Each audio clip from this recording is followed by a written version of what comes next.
Hey everybody, it's Stephanie Old World Gamer along with Scott Devin Kane. Welcome to another episode of the Retro Indie Pixels podcast. We're back again to give you all of the gaming news, guilty pleasures that all of you needed for at least the last 6 days and however many hours it's been since these podcasts last. You're going to have to, like, for those of us who are live at the moment, you'll have to give us a little bit of a starting here, because if you were watching it... Watching. I swear to God, when the day comes and we get a podcast that we don't have to restart ever again, there's going to be a celebration or something. I know, right? We're gonna have just like donations pouring in from 50 different countries, and they're gonna be like, "What podcast? We're gonna have a good story." But I will say, it definitely looks a hell better than it did before. So now I can actually see myself moving. So we got that going for us. All right, so for you guys listening to the recast or Shout Engine or whatever you guys are listening to it on, you'll have to forgive me as we go through the first 3 articles, because we got that far before we realized that it was looking no bueno. So we're going to go over these couple things real quick. Tales from the Borderlands 2, Poker Night 3 are in the works at Telltale, says a rumor. Tales from the Borderlands 2 and Poker Night 3 are rumored to be in development at Telltale Games. As usual, this information is unconfirmed considering it's rumor, but it comes from a rather prolific Telltale leaker. According to the leak from Here It Is My Dude on Reddit, Tales from the Borderlands 2 and Poker Night 3 are in the works. As Witchfect notes, WCC Fecht, whatever his name is, the leaker has been on spot in the past with information. The Wolf Among Us 2 was coming back, and they also outed the news of Batman Shadows Edition ahead of time. Tales from the Borderlands 2 is still a few years out, according to the rumor, and Gearbox is currently working out a deal for Telltale to have Season 1 back. The rumor also states Ad Hoc Studios, made up of former Telltale devs, is on board for the second season of Tales from the Borderlands. Also, Poker Night 3 is currently in the early stages of development. The rumor states that it won't be called Poker Night 3 and is a project being developed completely by Telltale. It said that the studio hopes to announce it at E3 2020 and release it digitally a few days later. The last game in the series, Poker Night 2, was released in 2013 and featured characters such as Brock Sampson from the Johnson Brothers, Claptrap, Ash Williams from Evil Dead, and Sam & Max. With Poker Night 3, the current rumor is it will contain crossover items from and Borderlands 3. It also says the characters will include Bigby Wolf, Reese and Fiona, Bruce Wayne, and Lee Everett from The Walking Dead. With all this good news, the rumor also states that The Wolf Among Us 2 has been put on hold while Ad Hoc rewrites the story. At present, its said assets, location, and core mechanics are at the ready. So, while Ad Hoc works on the story, Telltale has switched over to working on Poker Night 3, or whatever it'll be called. In August, Telltale Games' assets and back catalog rights were purchased by LCG Entertainment. This includes licensing rights to some of the Telltale Games properties. Not all the rights were acquired, and some IPs are wholly owned by other companies. Walking Dead is owned by Skybound, Stranger Things is owned by Netflix. IPs such as Borderlands, Game of Thrones, and others weren't discussed at the time, but the revamped Telltale game said it would have a look at other expired licenses. So again, we can't stress this enough. Keep all this tucked away as a rumor, despite how accurate the leaker has been in the past. I played both of these games. Tales from the Borderlands is a Telltale game. It's not your traditional type of Borderlands game. It is Telltale in that it is quick time events, but story's really good. I would say if it wasn't for the story of Borderlands 3, it would be my favorite Borderlands story. But the story in Borderlands 3 was just so phenomenally good that can't go. But really good game. Poker Night, very good game. You have all of your different IPs coming in, having a poker game. Poker Night 2 was really fun. Like I said, it was Brock Sampson, Ash Williams, Claptrap, and Sam & Max, with GLaDOS as your announcer. So it's a really good time. You know, it's a decently solid poker game too. So it's definitely worth giving a look at. And I'm super looking forward. Like E3 2020, they said like where this third game might be coming out, where it's probably going to be like Poker at the Warehouse 2 or something like that. It's going to be along those lines. I think that's what the first one was called, like Poker at the Warehouse. See, I've always been a sucker for these card games, like NES, SNES, all that kind of stuff, like Vegas Stakes. I look forward to playing poker in those games more than anything else. Like craps, I care less about. Like, and not only that, then you got Telltale Games doing more stuff with them, which is great. I've only played Game of Thrones, but I also found it was hilarious as well. And they usually do really good. Like you said, it's all like point and click kind of stuff, but it's all like quick time events. So, you know, and then not only that, but then depending on what you do, that affects how the story turns out as well, kind of. So, yeah, it's going to be interesting to see some of that. And, well, if you're suggesting that it's a good poker game, then I'm looking forward to that as well. It's definitely very, very solid. It's not like that they're not going to play like super brain dead. You know, they're going to do like crazy things every once in a while. So, you know, hey, here's my big chip stack. I'm just going to bluff, and oh crap, you caught me bluffing. You know, they'll actually do things like that. You know, but both solid games. Both games you should give a look to. Something interesting else that I wanted to talk about here. Power Rangers Battle from the Grid now supports cross-play on all platforms. Power Rangers Battle for the Grid is the second fighting game to support cross-play across everything. Power Rangers Battle for the Grid Update 2.0 has been released, and with it, cross-play support has arrived for PS2. Excuse me. Sony's console has been the only platform missing from the Battle of the Grid's cross-play support. I think he means PS4. PS2 is so old. Alright, yeah.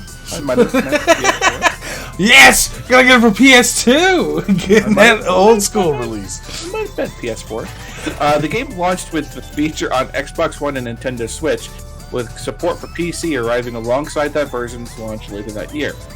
Crossplay also includes cross-progression, so you maintain the same identity across all platforms. Update 2.0 also brings long-awaited online lobbies and adds a spectator mode. Brawlhalla and Battle for the Grid are now the only fighting games available on all four platforms with support for cross-play. This is great news for everyone and should hopefully encourage bigger, more popular games to implement it.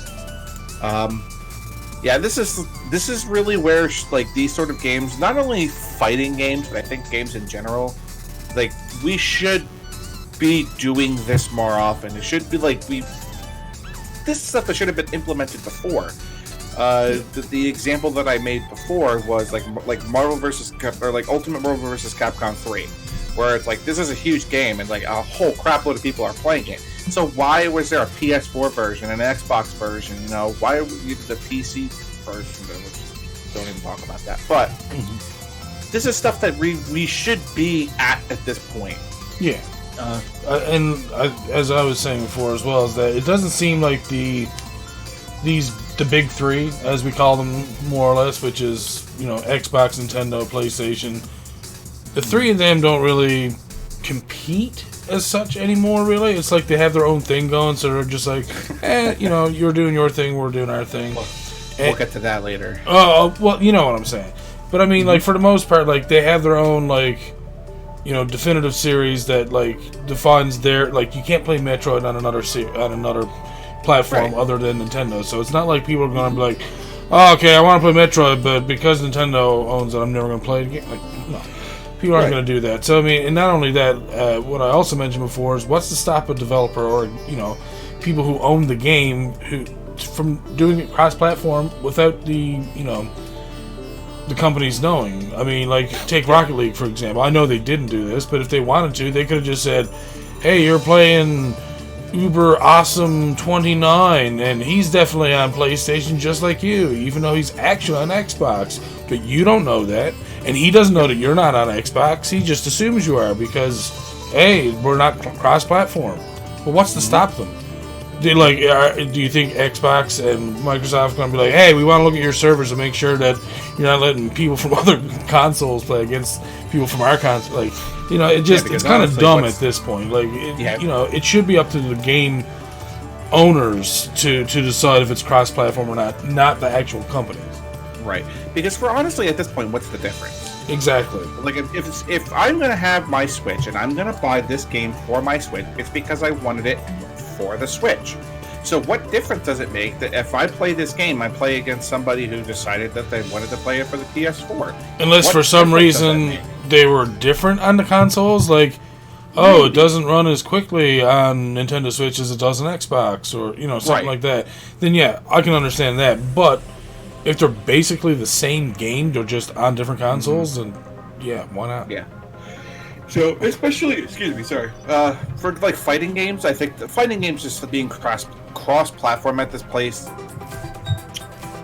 Cross-platform at this point, I think it's just a given. Like, fighting games, number one, because it's like, outside of games like, Soul Calibur 2, which just had different characters depending on which, but even then still, what difference does it make if, like, Heihachi fought Link? What difference would that have made? None. Exactly. So, moving along, you guys getting your Epic Game freebies this week.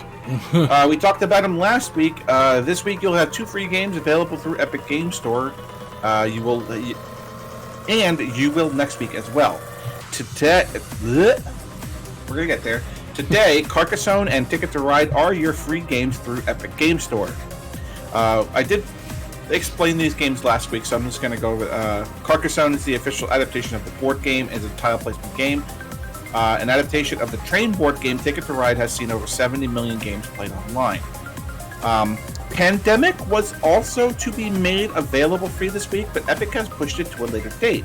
The game's page is also no longer showing in the store for some reason.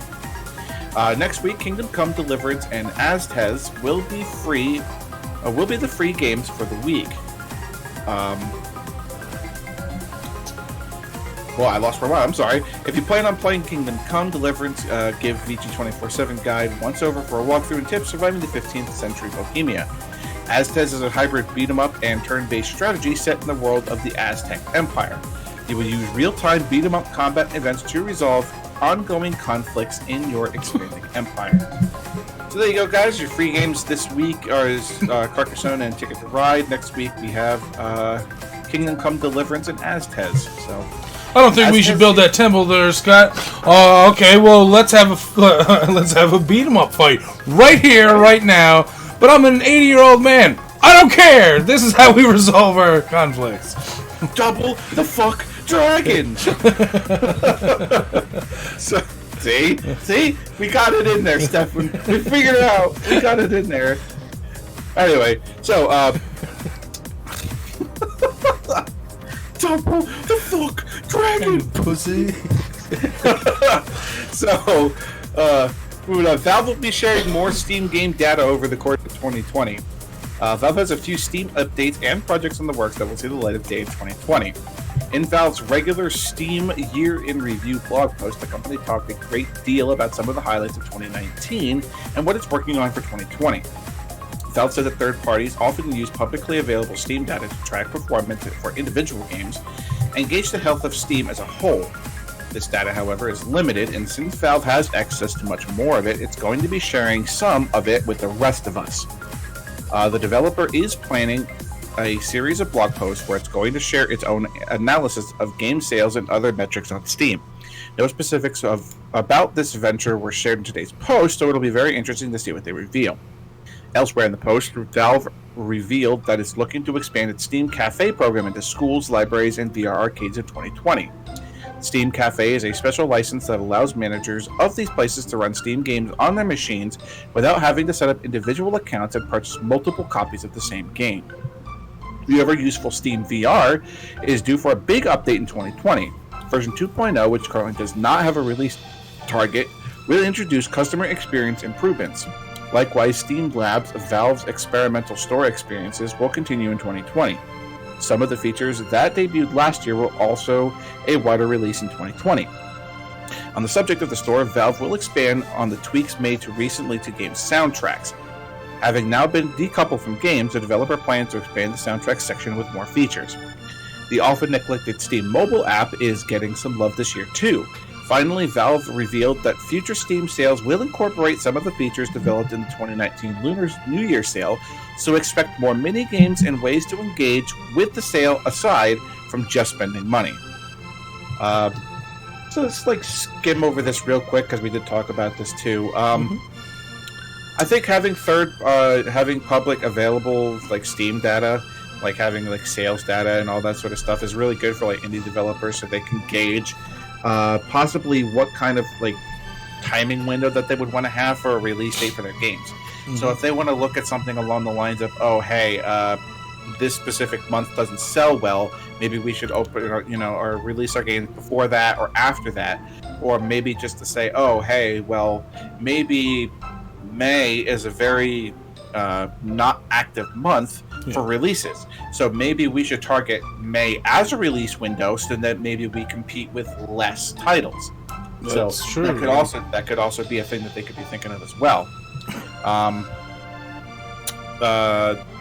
Looking to expand the Steam Cafe into public schools, libraries, and VR arcades. That's pretty cool. That's good for these people who want to have these sort of things in their establishments, so that they don't have to go through spending all the extra money, especially for something like, a gaming arcade or something like that, or a computer, those. You know what I'm talking about? Those sort of things, where they don't have to have 6,000 copies of the same game for every single computer. That's really good. Yeah. The tweaks to the game soundtracks, I think, is just an improvement to something we talked about before, so that they can, it might be something along the lines of just being able to find the soundtracks better. And then the Steam mobile app. Ooh, boy. I don't know if you've ever used the Steam mobile app, Stefan, but that thing is a fucking nightmare. I'm just going to put that right out there right now. I don't know why I'd want to use the mobile app to begin with anyways. It's basically just a glorified authenticator. That's really all it is. Yeah. No. They tried to make it so that every time you want to sell some of your Steam cards, you have to go through the app to be able to verify. It's stop it. That's so stupid. It's so unnecessary. So hopefully they can do something with it to make it actually usable, but I'm not sure what that is, to be completely honest with you. So, all right, moving along, just something I thought you guys might find entertaining. You can vote for your favorite Pokemon in a Google poll. Pokemon Day 2020 arrives later this month, and to celebrate, Google has put up a poll that allows you to vote for your favorite Pokemon. The poll covers Pokemon from all regions released from over the years. This means you can cast a vote for Pokemon from the Kanto, Johto, Hoenn, Sinnoh, Unova, Kalos, Alola, and Galar regions. Galar, etc. Yeah, I was like, what? Why is that there? No idea. Anyway, each day you can vote for one species per category until Friday, February 14th. The poll notes that all forms of each species count as the same Pokemon, and your vote will be stored until voting ends. The winning favorites will be announced on Pokemon Day, February 27th. We cast our votes earlier, and of course, being the Horsey type, they chose. Okay, hit up the link and vote for your favorite Pokemon. Pokemon Day 2020 takes place on February 27th. This is a little fun thing just to see, hey, what's your favorite Pokemon? See how it, how everybody else in the world says, hey, this is my favorite too. If Charizard doesn't win, I'll shit myself. Yeah, really though. It's just Charizard is just so widely. It's Charizard, Pikachu. It's those two. They're gonna be the top two. It's just there's nothing in between. It's just because they're this. The Pikachu is the face of Pokemon, but Charizard is just so. She's the best Pokemon ever. If you get a shiny one, you'll be all. Let's go play shiny. Mm-hmm. So I feel Charizard's going to win that. I'm sure we'll talk about it. The 27th is Pokemon Day. It's actually a Thursday, so maybe they will announce it. It's in 3 weeks, so maybe they'll announce it before the podcast, so I can tell you who won. Maybe. Who knows? But head on over to that Google poll and go cast your vote for your favorite Pokemon. So we did talk about this a little bit. Amazon and Google are Microsoft's main competitors, not Sony or Nintendo, says Phil Spencer. Microsoft's Phil Spencer doesn't consider rival consoles as the company's biggest competitors any longer. Instead, that honor goes to Amazon and Google. Speaking with the tech publication Protocol, Spencer said Sony and Nintendo are no longer considered competitors due to the lack of cloud tech such as Microsoft Azure platform. The Google Stadia and Amazon's upcoming game streaming service are seen as a competitive threat. When you talk about Nintendo and Sony, we have a ton of respect for them, but we see Amazon and Google as the main competitors going forward, said Spencer. That's not to disrespect Nintendo and Sony, but the traditional gaming companies are somewhat out of position. I guess they could try to recreate Azure, but we invest tens of billions of dollars in cloud over the years. He went to say that he would be willing to work with Nintendo and Sony on cross-platform, something he has expressed interest in the past. Spencer has said more than once the company is committed to the cloud, which is something that would allow people to play Microsoft games where they went, when they want, on any device that they want. But that may never come to pass, and Microsoft is more concerned with how to compete against such giants as Amazon and Google instead of Nintendo Switch and PlayStation 5. I don't want to be in a fight over format wars with those guys while Amazon and Google are focusing on how to get gaming to 7 billion people around the world, he said. Ultimately, that's the goal. Earlier this year, a report from the information revealed that Amazon was working on its own game streaming service. Though it was very early days at the time, the report suggested that the company was already in talks with big publishers. It's expected that the company will announce its game streaming service sometime this year. Meanwhile, Google Stadia went live back in November with 22 games, and it plans to add 120 more this year. First announced at GDC 2019, Spencer declared that the time that Google may have went big with the announcement, but that Microsoft would go big that year by countering the announcement with his own, and it did. Microsoft outlined its cloud gaming plans at E3 2019 when it revealed Project xCloud, which features the ability for users to stream games from their Xbox One console to Android, and this tech is expected to work with Xbox Series X. The feature went into preview back in October, and 50 new titles were added to the library back in November. On January 2nd, Destiny 2, Halo, MMC, and Civilization 6, among others, were added to preview. By the way, Microsoft, you do realize that Nintendo has already been on like mobile gaming, and so has PlayStation. They even offered you to use your PlayStation store, your PlayStation account through your phone, especially if you had a Sony phone. I know this because I had one. So they've been doing the same thing already. I don't know what they're getting on with. Did Phil Spencer really just say that the Nintendo Switch and the PS5 are going to be less competitive than fucking Stadia? It's going to come to a point where the portable gaming is not going to be as much as a threat as they think. Okay, we can play your games here and there. Well, you can do that with Switch. You literally just take it with you. Really? How can you just straight up just say Nintendo and Sony are no longer competitors? I think that's just absolutely, that's just brain dead. How could you say that Stadia is a competitor? Seriously? Right. Stadia? Really? And this yet unnamed and unannounced Google streaming service is going to be... They don't even have a fucking name for it yet. But the Switch, we only talk about the Switch and how much this motherfucker has sold in the last 2 years, but they're not really a competition at this point. In 2 years, the Switch has outsold the Super Nintendo's lifetime. Oh, and wasn't it last week that it outsold the Xbox One? It sold the amount that it needed, or to surpass what they had at that point, in half as much time. Yeah. So yeah, okay. I don't understand how you can say these sort of things. It's just not true. I get what you're trying to do. You're trying to be the head business guy who's just these guys aren't competition anymore. We are on a new age where people on Stadia and the new streaming services are going to be where the problem is. It's like, but it's just not. It just really isn't.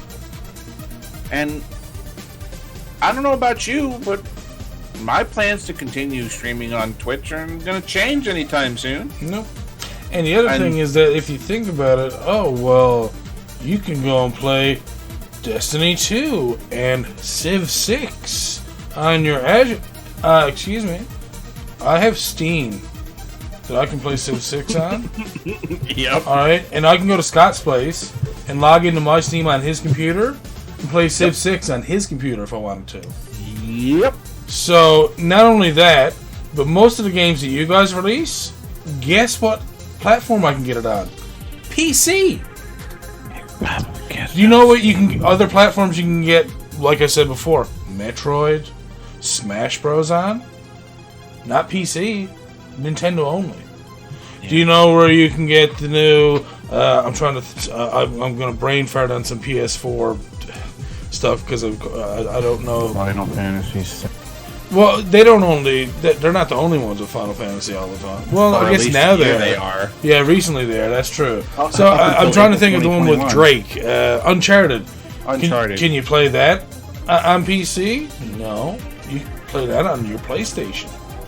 So when you look at it from that perspective, again, the Xbox is just basically an ITX tower.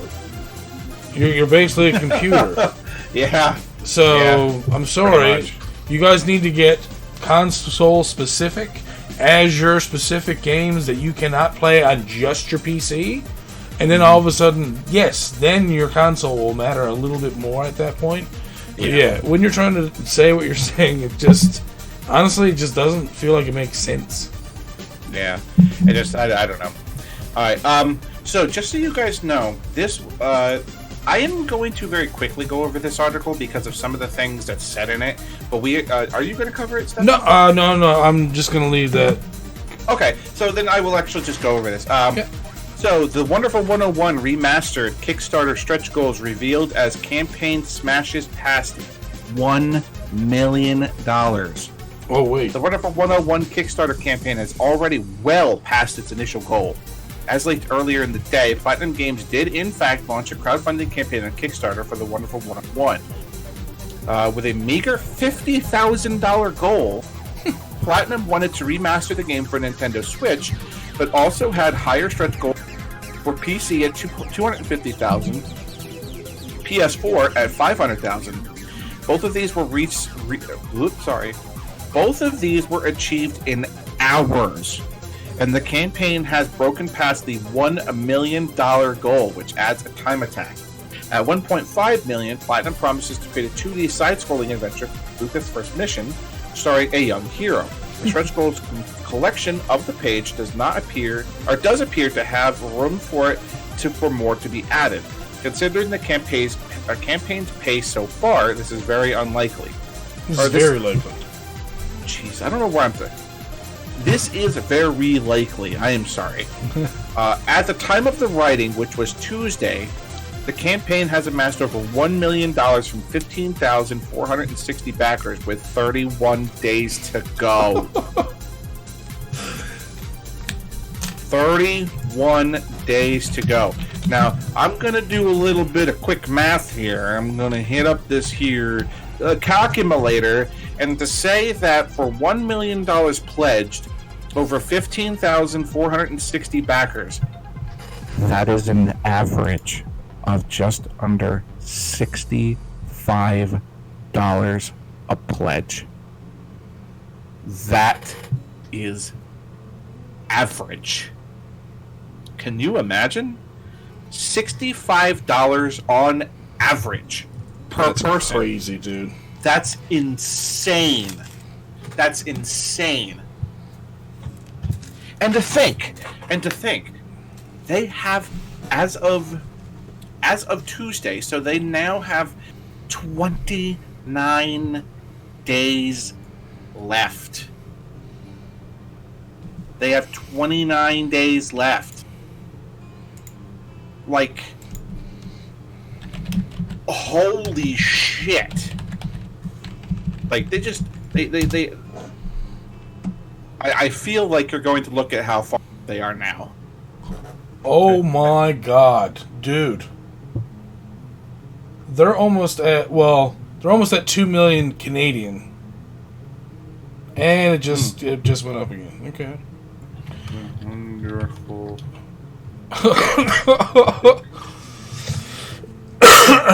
Wow. Wonderful 101. They are $1.4 million.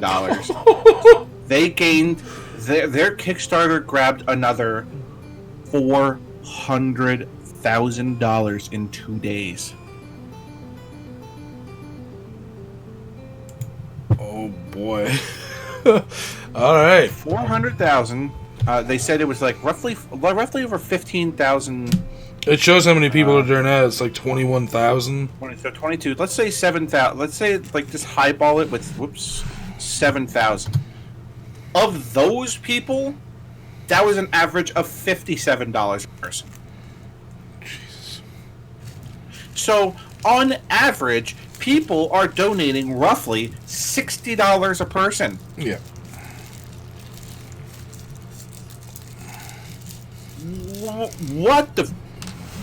What the fuck? Sugar Cookie Man, he's crazy. And the thing is, it's like the actual digital version of the game, the digital release of it is a $36 pledge. So people are definitely like, and the physical is $41, which is like, for what it's worth for a physical game release for the Switch, is actually lower than normal. Yeah. Because a lot of like new Switch games are coming out for like $60, $70 a piece now. I mean, I know for Super Mario Maker, I spent $60 on it. So $41 for a game that is clearly in demand. This game, people clearly want this game. For sure. So, I mean, Jesus. They're talking about 1.5 million. Lucas for 1.75 million is going to be a remixed soundtrack featuring a secret special guest. Oh, that could be anybody. Oh, that could be anybody. But I mean, Jesus, this is the explode. But well, yeah. I'm sure they weren't expecting it either. No. Well, although they did have, some pretty hefty like goals there, so I guess they're like, hey, just in case. Yeah. So at least they prepared well, because damn. Yeah. To at least like say like, oh hey, this is a possibility. Who knows? Maybe it'll happen. Oh crap! Maybe we need more stretch goals now. Yeah. Holy shit. So anyway, hey, what's up, Deadly? So remember all those talks of Warcraft 3 we've been talking about over the last few weeks? Blizzard is now offering instant refunds for people who don't like the game. Blizzard is now offering an automatic refund for players who feel disappointed in the recently released Warcraft 3 Reforged. Blizzard is currently offering instant refunds for the remastered edition of Warcraft 3 Reign of Chaos through Battle.net. According to fans on the official subreddit, Blizzard support is granting players a refund regardless of how much time they've spent in the game. One forumer, user Chronic LTD played Warcraft 3 Reforged for more than 5 hours and still got a refund without any problem. Other users have similarly said the refunds through the automated form are instant. Blizzard later confirmed its refund policy on the game through Battle.net. Blizzard stands by the quality of our products and our services. Normally we set limits for refund availability on a game based on time since purchased and whether it had been used. However, we want to give players the option of a refund if they feel that Warcraft 3 Reforged does not provide the experience they wanted. So we've decided to allow refunds upon request for the time being. You may request a refund here on our supporter site. Warcraft 3 Reforged launched on PC last week and has not been very well received by fans. The game's main subreddit and Blizzard's own forums are full of negative threads and complaints from players who feel cheated, in part because the quality of the finished game compared to what Blizzard showed off at the Remasters reveal at BlizzCon 2018. While the final build has been sharper art and updated models are compared to the original, they don't stack up to the 2018 reveal. In addition, custom campaigns created for the original aren't compatible with Reforged, and players are unable to create their own. The remaster also removed the long-standing features like clan support and competitive play. The game has since become the lowest user-rated game on Metacritic ever, with a 0.5 review score.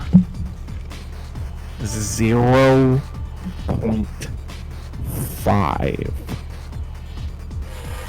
Critics have been somewhat kinder in comparison, and critic Metacritic score remains at 61 as of press time. And there's at least one fan in our midst. Our Nick Rubin is well aware of Reforged's faults, but he writes, "I'm still having a blast." Read on their site why Warcraft 3 Reforged isn't the disaster you think it is. Clearly it is. Clearly it is. Because you have a Metacritic score of 0.5. Yeah, from angry fans. The critics give it a 61. Holy... I trust the critics over the fans most times, because a lot of those fans are just going to be opinionated. So. Yes. It's still pretty fucking terrible, though. Woof. When you push people to the point where, hey, let's give them half a point out of 100. When Blizzard themselves realizes how bad that this game is, that they are offering instant refunds, you have to know that this game is straight trash. You have to. And this was that that rant that I had about Warcraft last week, where it was just like, just stop doing this. Stop doing the things too fast, Blizzard. And I swear to God, if you do this with Diablo 4, I am done with Blizzard as a company. Because you've already fucked up with Warcraft 3 the first fucking time around. Because the Frozen Throne was a goddamn shit show, and that had to get fucking rehauled. And now you reforge it, and that's a shit show. So it's like, alright, I get it. You fuck up when it comes to Warcraft outside of any game named World of Warcraft. We get that. Okay, fine. But I wasn't a real super fan of StarCraft 2. I didn't really like any of them, to be honest with you. I would rather go back and play Brood War. You know, Diablo 3 was like, I liked it. I liked Diablo 3. But, as everybody warily points out, it wasn't Diablo 2. No. And that's a problem. Because everybody fucking loves Diablo 2. Because it was really fucking good. It was really, really, really fucking good. It's really good. Probably spent like a year of my actual life playing the game. But, just saying. For this guy at least, you've got one more try. Because Diablo is, like, of all things Blizzard, of everything Blizzard, Diablo, it will always be that basic, I could sit and talk to you about Diablo forever. I could tell you things about the lore you probably didn't know, because I read Blizzard books. But, you know, just stop with this, Blizzard. Take your time. And don't ship out games because you feel that you have to do it. Yeah, I mean, if you're gonna listen, you're a huge company, and I think I know what's really going on. Hey, let's keep all of the people who we have working on WoW, and we'll get our, smaller, groups of people who we have working on other stuff just work on this game. And then they don't have as much, experience or, knowledge of where they want to actually go with the game. And then they end up, putting out something just because fans want it. Instead of, look at all the other games alone. This, past year that we've covered, where companies have said, hey, delayed, hey, delayed, hey, delayed. And people are more or less, especially us, are saying, fine. That means you're going to get a more refined, product. That's what we want. We would rather have something delayed, and then when it comes out, say, yay, we're having fun, rather than, oh, we got it sooner. Oh, this is shitty. There's bugs. Oh, you fixed... No, there's more bugs. No, there's still some stuff going... We shouldn't have to do that. You should just... Don't put out a release date until you know it's fully polished and ready to go. You could also take the other path that Blizzard likes to take, and then just cancel your fucking game. I'm looking at you, StarCraft Ghost. I'm looking at you. But it's just... Blizzard just needs to just... And the problem is that we continue to call it Blizzard. And it's not just them anymore. It's the other company that's with them, too. Activision. Activision. You remember those guys, right? They have some games. Yeah, a few. They've been around for a while. We're not going to mention them because we don't feel like getting copyright struck. So, moving on. Some other Steam stuff to talk about. Steam has set a record after hitting its highest player count ever. Steam has just broken its own record for number of concurrent users this Sunday. The PC gaming platform experienced a peak of 18,801,944 players at around 6:20 a.m. Pacific Standard Time, according to SteamDB, breaking its previous record of 18,537,490 set in January 14, 2018. Strangely, though, of all those millions of Steam users online today, there were actually fewer players in-game than there were last January. Today's peak saw 5.956 million players in-game compared to statistics from January 2018, showing more than 7 million users in-game. Steam has broken its record for most concurrently online users that was held for 2 years. The previous record was 18.5 million. It's still increasing. SteamDB tweeted out today, but that's about 1 million less players actually in-game. So what's the reason for the uptick in concurrent users? It isn't exactly clear, but it's been a long time coming. In April, Steam officially hit 1 billion accounts and over 90 million active users per month. This even followed Valve's banning of over 600,000 Steam accounts at the end of 2018, a record number for bans on the platform. It sounds like we still got ways to go if there's 1 billion accounts and only 90 million active users. Alright, so... That's less than 10% of your actual accounts. What?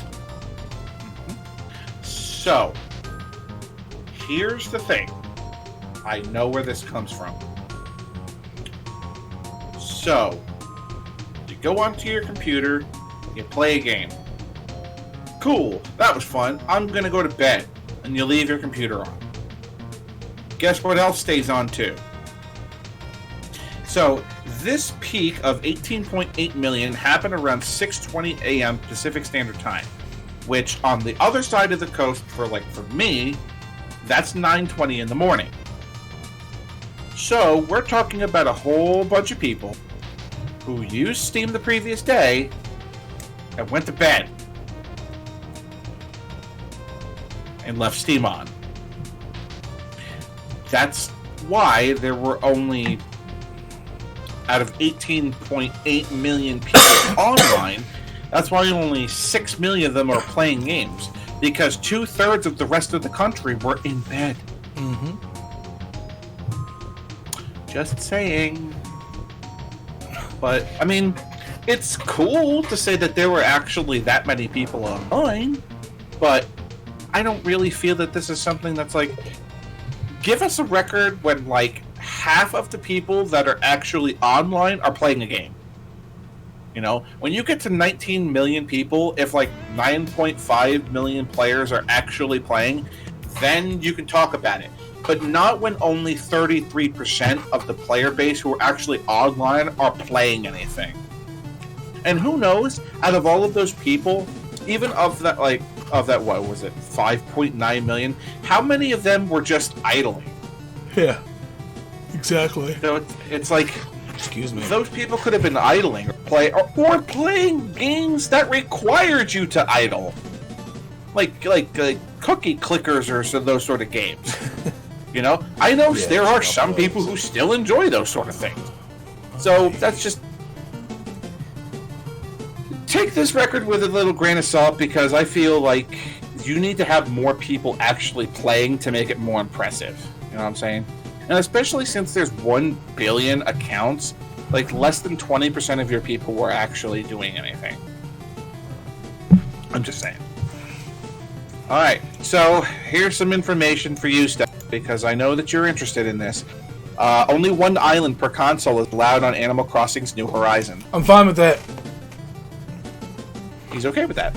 Oh yeah, you and you and Robin have your own consoles, don't you? Not only that, do you not realize they are putting, I don't know if they're going to go over it in this, they are putting out an Animal Crossing Switch. Oh, right. And to that I say, you motherfuckers, you know I'm going to have to fucking buy it. Oh! Nintendo has updated the usability clause for Animal Crossing's New Horizons, noting only 1 island is allowed per console, irrespective of the number of user accounts. Irrespective of the number of user accounts on the Switch console. It was mentioned in the initial Animal Crossing New Horizon announcement you could only have 1 island per account, but the updated usability clause notes that it's only 1 island per Switch console. Noticed by Games Radar, the clause states as the following. Only 1 island can exist per Nintendo Switch console, it reads, and irrespective of the number of user accounts registered to or copies of the game used in the console. 1 Nintendo Switch and 1 copy of the game is required for each unique island. In other words, you won't be able to build an island for each profile if you share a Switch with others in your household.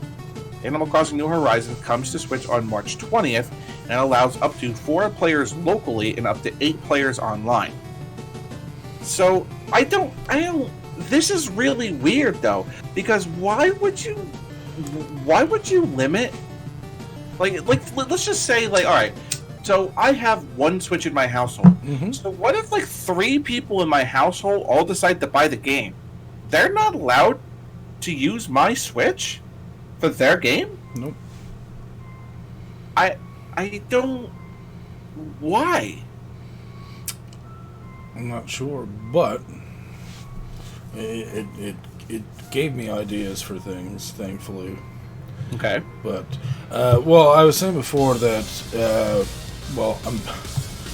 there's almost a 100% chance I'm going to get this Animal Crossing Switch, because we have always bought everything Animal Crossing, and I mean everything that we can in regards to like a game, or if it was a console, I would have bought it as well. My kids and my cousin, my niece, their cousin, love the board game one. I don't remember which one that's called, but it's where you use the amiibos on the Wii U, and it's like a board game. They love that freaking game. Oh my god, they love that game. Well, the nice thing is that if we do get this 3rd Switch, I can have my own island. Robin still gets her own island. And the 3rd Switch, I can make a community island so that we can all share that one and still keep our own separate islands on our own Switches. See? Man with the $1 million ideas. See? That's the only other way that we could do it, without having to, like, okay, well, I guess we're playing on my island and I'll never be able to do this without everyone else being on. Without everyone having, like, or, oh, can you get on your Switch and open up Animal Crossing so I can play for a bit, because, you're going to work and I want to play Animal Crossing. You know what I mean? Like, it'll be easier. But I don't know. It's a little weird to me, but I guess that they have, it's their intellectual property. They can say and do whatever they want with it, I suppose. That's true. I don't really think it's, I don't know. It's just weird to me. So, last article that I have here from 24/7 this week. Nintendo is denying reports of a new Switch model coming this year. excuse me, I'm sorry. Nintendo says it's not releasing a new Switch model for 2020. During Nintendo's recent earnings call, where the company announced 52.48 billion lifetime sales for the Switch, it also touched on the running rumor that it was working on yet another Switch model. Nintendo President Shuntaro Furukawa categorically denied that a new Switch model is coming this year. Please note that we have no plans to launch a new Nintendo Switch during 2020, Furukawa said, or told investors, as reported by Games Industry. Furukawa also said that Nintendo will continue to work on communicating the different styles intended with each of the Switch's available modes, base and light. Regarding Nintendo Switch, we believe that it's important to continue to communicate the appeal of both Nintendo Switch systems and expand the installed base. We feel that we have not yet fully communicated the special features of and appeal of Nintendo Switch Lite, and so we will continue to address this going forward. Most recently, a Taiwanese blog said that production would begin soon on an upgraded Switch model, which would be enough lead up for it to be released in mid to late 2020. This also isn't the first time the so-called Switch Pro has been rumored, of course. The upgraded model was initially reported to be launching alongside Switch Lite in 2019, but that obviously didn't pan out. I think this is fine. This is fine. Switch Lite just came out. Like, I don't know how to say just came out, but it came out recently enough. I don't really feel that saturating the market with too many new models is a great idea. If anything, you're going to do, like what I was talking about earlier with the Animal Crossing, you'll just make new consoles that, this is the new Metroid game, and alongside it's a new Metroid Switch. Look at it. It looks like Samus thing. Your controller has a sexy Samus on it. You think Scott's not going to buy like 6 of those? No. Yes. Of course. I mean, at least one. I'll throw that one. Like, this Switch looks like Samus. I guess I gotta have to. Dad, can I see it? No! No. You can touch the old Switch. You can't touch my Samus. But, yeah, it's just go with what you got right now. And, like, just do exactly what Stefan said. Animal Metroid, a new Legend of Zelda when, like, Breath of the Wild 2 comes out. Mm-hmm. That sort of stuff. You can very much milk this Switch teat for right now because there's enough want for just different models. Yep. Or just, like, design models right now. You don't need a new, just completely new Switch model. You just don't need it. Just like you don't need a Pro controller either. You can get an enhanced wired one. Do you know how long the USB cord is on that thing, dude? 29 feet. No, it's closer to around 15. Yeah, I just threw a number out there. But that's actually pretty good for a cable length. Oh, yeah. On a standard controller. Oh. And the only thing that you miss out on is rumble feature and amiibo use. That's it.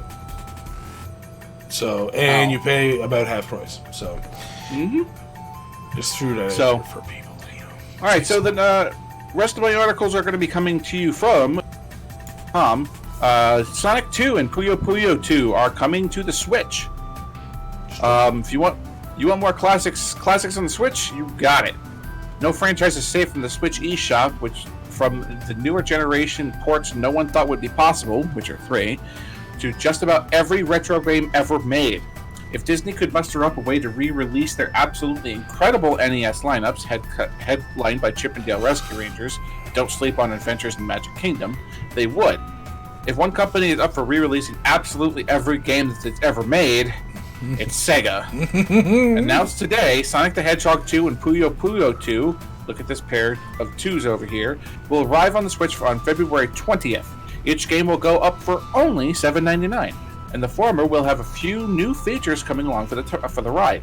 The classic competitive 2-player mode is back naturally, but the Sonic Mania drop dash mechanic is in it, as well as Super Sonic mode that enables the Super Saiyan boost from the start, as well as the time trials and online rankings. Oh, and Knuckles is in. Puyo Puyo 2 will sport 2-player online battles as well as online rankings, quick rewind, and colorblind mode. Those are some pretty classy picks. I don't like this. $7.99 each. No, I'll stick with my Nintendo subscription and just get NES and SNES games for free, thanks. I can't help myself. I don't have Puyo 2. I got Sonic 2 over there. That's free. That's fine. God, I have played so much Sonic 2 in my life. I'm gonna be a sucker for this. I can't help it. Because, like, I love Sonic 2. It's like, good. The soundtrack is so God, good. Yes. Oh God, yes. But $7.99 is not too bad. It's not great. I would have preferred a $5.99 price tag on those. I would have preferred a $2.99 price tag at most. I mean, dude, I'm willing to pay $6 for Sonic. Seriously, what I said earlier, you get NES games basically for free because you get a subscription. Why isn't there a second subscription that we can just get, and then all the games that they release, we can just play them whenever we want, and pay an X amount of dollars per month? Then you're not only just getting $8 for each game, Sega, you're getting unlimited money every fucking... Hey, Sega, you hearing this? Sega channel? Just saying. Could be a thing. I thought it was supposed to be a thing. Sega, just a Sega channel. Why not? I want to see it. I would pay for it. Who wouldn't? I get to play Sonic and Golden Axe and Streets of Rage and all that kind of stuff. He's just mentioning all the popular stuff. I'm just saying. That's not to mention all the and then Shinobi, man. You get to play Shinobi and you get to play Strider and all that sort of good stuff. I mean, come on. Anyway, Netflix Castlevania anime returns a third season March 5th. Fans of the anime adaptation of Konami's legendary video game series Castlevania will be pleased to hear that the third season is exactly 1 month away and will hit streaming service Netflix on March 3rd. Which one? March 3rd or March 5th? Make up my mind. March 3rd. Okay. March 3rd. The first season, written by Warren Ellis, no less, ran for a mere 4 episodes, but impressed audiences with its tale of down-and-out monster hunter Trevor Belmont and a surprisingly sympathetic Dracula whose paths become intertwined with a besieged Eastern European village.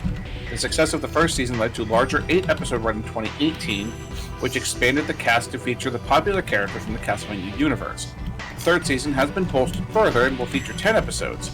Netflix promises fans more mystery, murder, mayhem, and vampires than ever, which is delightfully generic description. Hopefully Castlevania will continue its legacy of an animated adaptation that succeeds in living up to its source material's gothic style and grim but romantic lore. Castlevania Season 3 arrives on Netflix on March 3rd. And then on NX on Netflix, the tweet actually says March 5th. So what?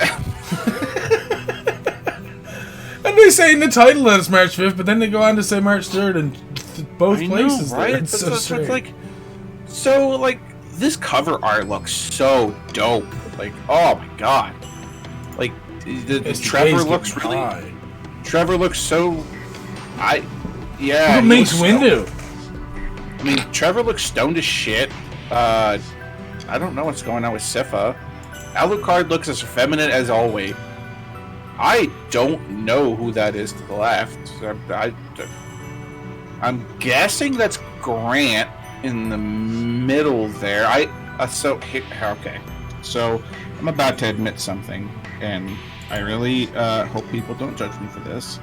I haven't seen season 2 yet. You're right. I feel bad. I haven't. Now I'll wait for season 3 so then I can get both. Right. So, just it's Castlevania. When it comes out, I'm gonna be like, all right, we're binge watching those other episodes, and then we're gonna watch. That's probably what I'm gonna end up doing. I mean, it's less than a month away at this point, so see, this is what I mean. Maximum judgment. See, I knew it was coming. Man. We're talking about Castlevania here, too. I feel like 1,000 holy crosses raining down from the heavens on me, and I'm gonna die. Thanks, Elijah. Just from you, man. Anyway, So here's something that's going to excite somebody else in the room. An ambiguous tweet hints that MediEvil 2 might be remastered. A cheeky conversation on social media has set MediEvil fans' tongues wagging, there's no L in that word, after an ambiguous tweet has hinted at the possibility of an upcoming MediEvil 2 remake. The rumor mill was set in motion after fan accounts Save MediEvil tweeted MediEvil's composer, Andrew Barnabas, simply sending him the message 2. Surprisingly, Barnabas responded with the tweet with a cryptic, actually, and would then go out to shut down a suggestion that the 2019 remake of the original MediEvil sold poorly. While this is by no means even close to an official confirmation, the ambiguous reply is enough to get the followers of Sir Daniel Fortescue in a tizzy. While MediEvil 2019 didn't exactly set reviews alight, it was a dedicated remake well received by the MediEvil faithful. A new edition of the 2000-era sequel is certainly not out of the question. MediEvil is available now on PS4. If you haven't played these games, oh man, they are so fun to play. 3D action platforming in the way it was supposed to be. It was kind of like it's like The Nightmare Before Christmas meets Devil May Cry, and just gets thrown together, and your main character, Sir Daniel Fortescue, awesome main character, and I really wish they would do more with him. I really wish that just more and more and more was done with Sir Daniel Fortescue, because he's such a cool character. He's just like, I'm hoping you've played at least one of those games, Stefan. I've never played any of these games. No? Oh man. But do yourself a favor. I will do myself a favor. Do whatever a favor is, then do yourself a favor and go try out those games. MediEvil, good stuff. Good stuff. I missed your question before. Season 1 of Castlevania was a good. It was a good. It was a very good. A super good. All right, guys. This is the last article. And I'm sorry, I'm about to geek the fuck out. And you're going to have to deal with me for about the next 10 minutes. Because EVO 2020 has released its lineup. The EVO Championship Series will return to Las Vegas, and the team has finally announced the 9 titles that will take to the main stage for the biggest fighting game tournament of the year. A highlight of the competitive gaming calendar. While many expected sluggers will be making their welcome return, such as Capcom Street Fighter V Championship Edition, Bandai Namco's Tekken 7 and Dragon Ball FighterZ, and Nintendo Super Smash Bros. Ultimate, arguably the biggest news concerns the return of the prodigal son. Yes, Marvel vs. Capcom 2. New Age of Heroes will once again be making its presence felt on the main stage. Wow. Oh, my hands are up here, but I don't need them. Jesus. MVC2 has long been a beloved title of the competitive circuit, and can still bring the hype in tournament environment. EVO's 2020 special Tournament of Champions on the classic 2000-era fighter will see 8 of the best players of all time compete for a hefty prize pot, and could see the old-school fighters stealing the entire show. Huh. Surprisingly, NetherRealm Studios' Mortal Kombat 11 did not make the cut, having made its EVO debut a mere year ago. Any and all reasons for this are purely speculative at this point. Fortunately, MK fans still have other events to look forward to, such as Final Combat in March. Also stepping down is exciting anime fighter Blaze Blue Cross Tag Battle. Rounding out the main stage in Bandai Namco's Soul Calibur 6. Fuck, yes. SNK Samurai Showdown, sorry. Arc Systems Works Under Night in Birth EXE Under Night in Birth.exe all late control. What the fuck kind of name is that? Jesus Christ. Clear. And the debuting Grand Blue Fantasy Versus, which hasn't even released yet, by the way. We can also expect a whole host of side tournaments to take place across the weekend in various fighting games. And Windjammers. Probably. EVO 2020 takes place in the Mandalay Bay Resort in Las Vegas, Nevada on the weekend of July 31st. Registrations are now open over at the official EVO 2020 website.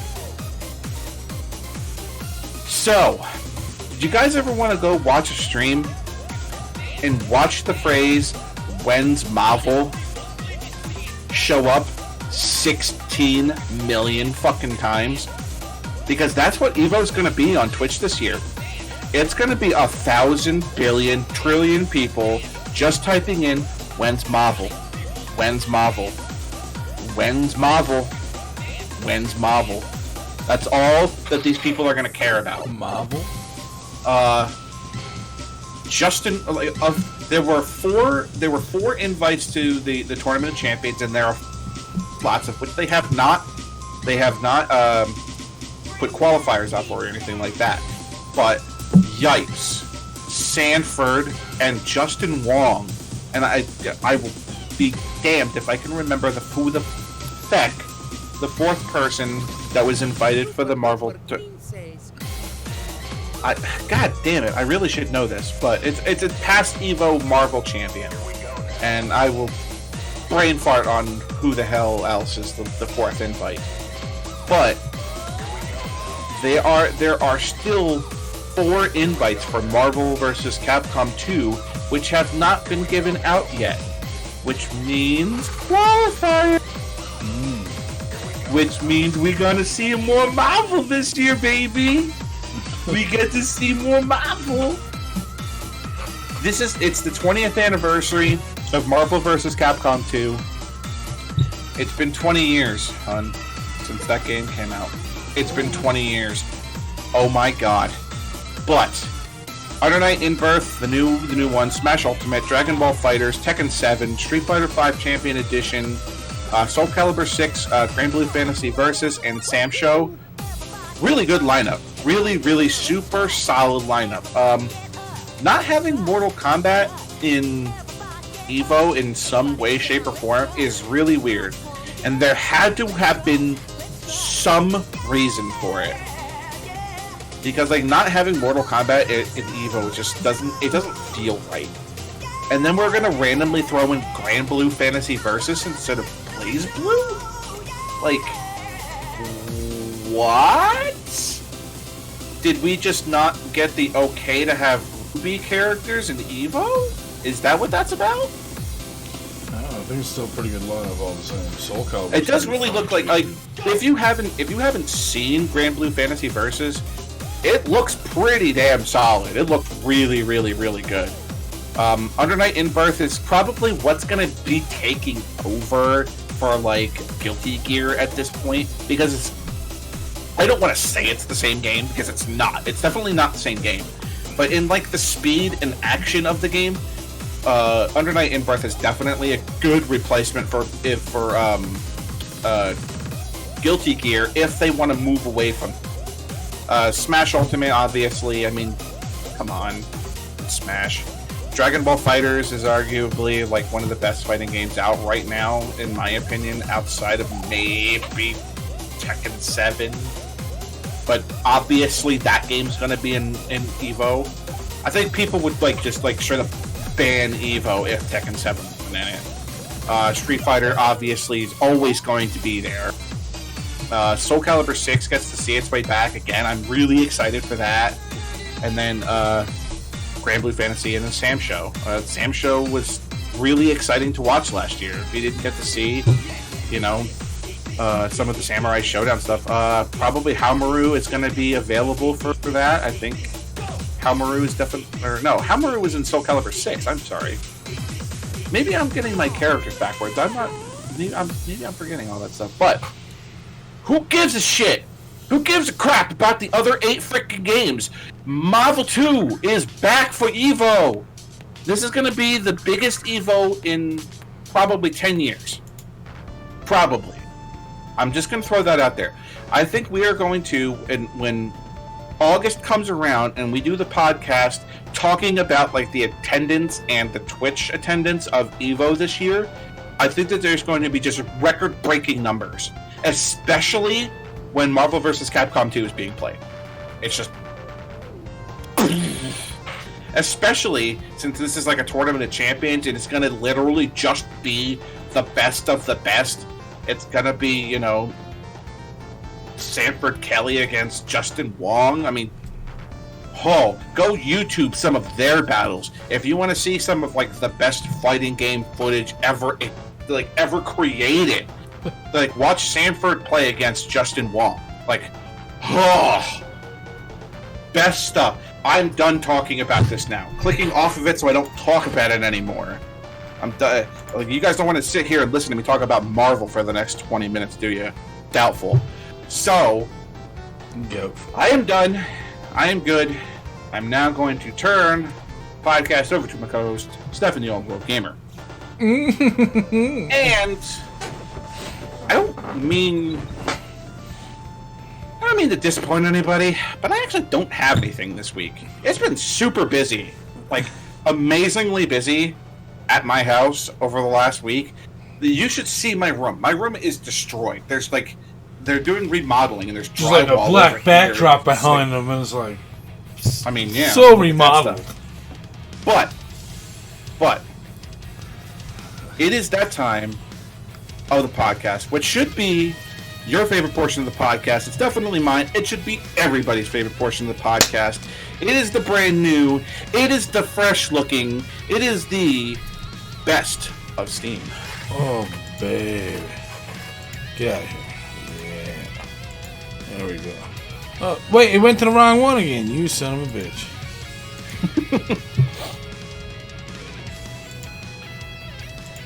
Look at us over there just like, wait, what? Now I have to find the right one. There we go. Good stuff. Good stuff. And I actually didn't close my Steam this time, so I can join you for the first game. How about Switchcars. That's going to be our first game this week, Switchcars. It's a vehicular... Oh, let's pause the music as well. Alright, because we're going to have some music from these games, I'm sure. So, it's a vehicular roguelike arcade set in a broken space-time. Escape alien beasts over procedural environments using more than 1,000 vehicles. You'll crash or run out of fuel, but that's okay. You'll switch to another vehicle. All you need to do is reach the year 2055, in theory. This was released in 2016, actually. It's an action roguelike racing indie action driving game. Let's watch. Well, okay. Get in the cart, dude. What the fuck? Alright.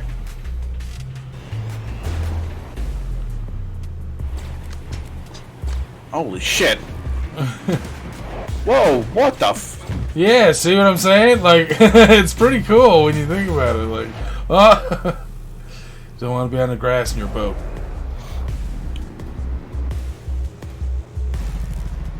I like trains. Who doesn't? Plus 300 other vehicles.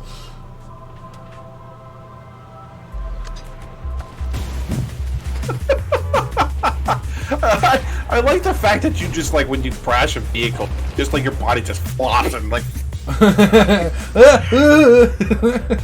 I'm indestructible! Different every time.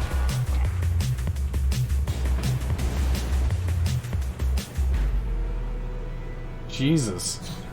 That looks like a lot of fun. It does, though. It's so hectic looking.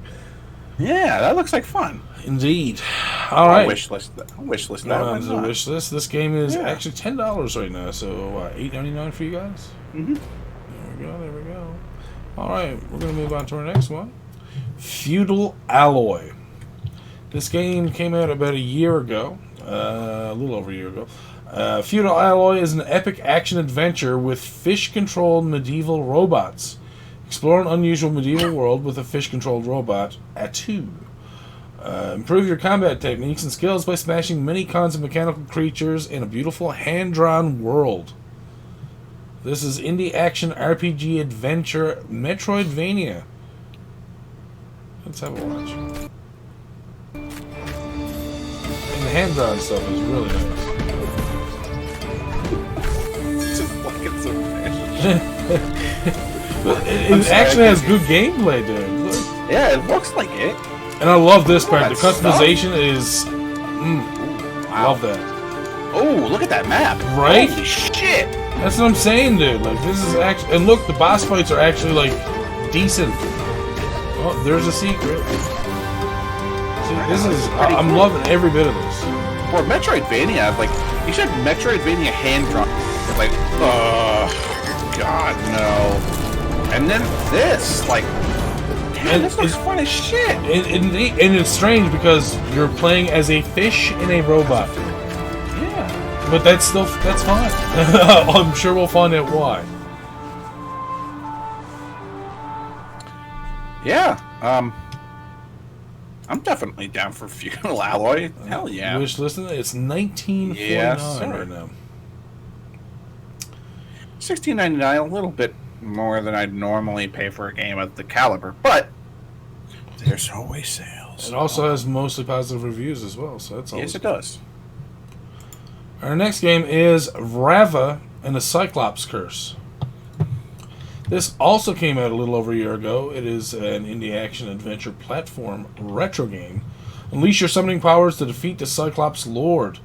Along with 4 unusual companions, you must journey through a dangerous land to save your mother from a terrible curse. A challenging adventure awaits. Let's watch.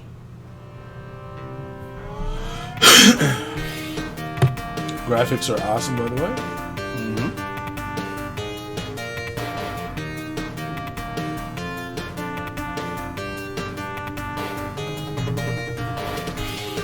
All right.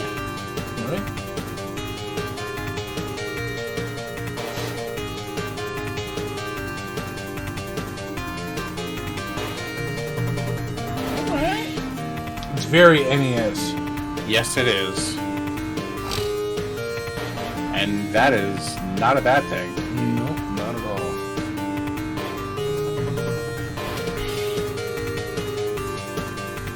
It kind of like by the way, like there seems to be like portals that you can destroy for monsters to come out of it. Kind of gives you like almost like a gauntlet type feel. You know what I'm saying? Looks so cool. I like that. Ravva and the Cyclops Curse coming to you American for $2.99. Yep, $3.39 here. And that's not even on sale, so yeah, that's a $3 game that looks like that kind of cool. So yeah, that's a steal for sure. Absolutely, for $3, absolutely. Our next game is called GRIS. GRIS is a hopeful young girl lost in her own world, dealing with a painful experience in her life. Her journey through sorrow is manifested in her dress, which grants new abilities to better navigate her fated reality. This came out 13th of December 2018. It's beautiful, atmospheric, great soundtrack indie game. And I'm gonna before we watch this video, I'm gonna point out that for all of its reviews, for 18,000 reviews, it is overwhelmingly positively reviewed. Mm-hmm. For 18,000 reviews. For Steam, that takes a lot. Yep. So, let's watch the trailer.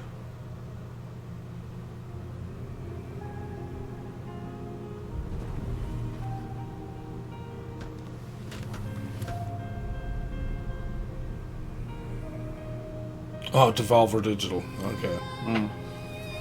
That makes a lot of sense. This looks gorgeous so far. Yeah, it does. Holy crap, dude. Huh.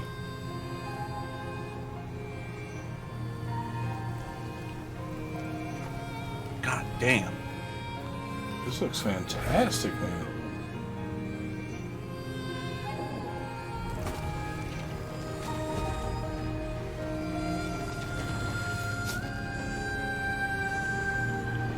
And this soundtrack is also quite nice. Yeah.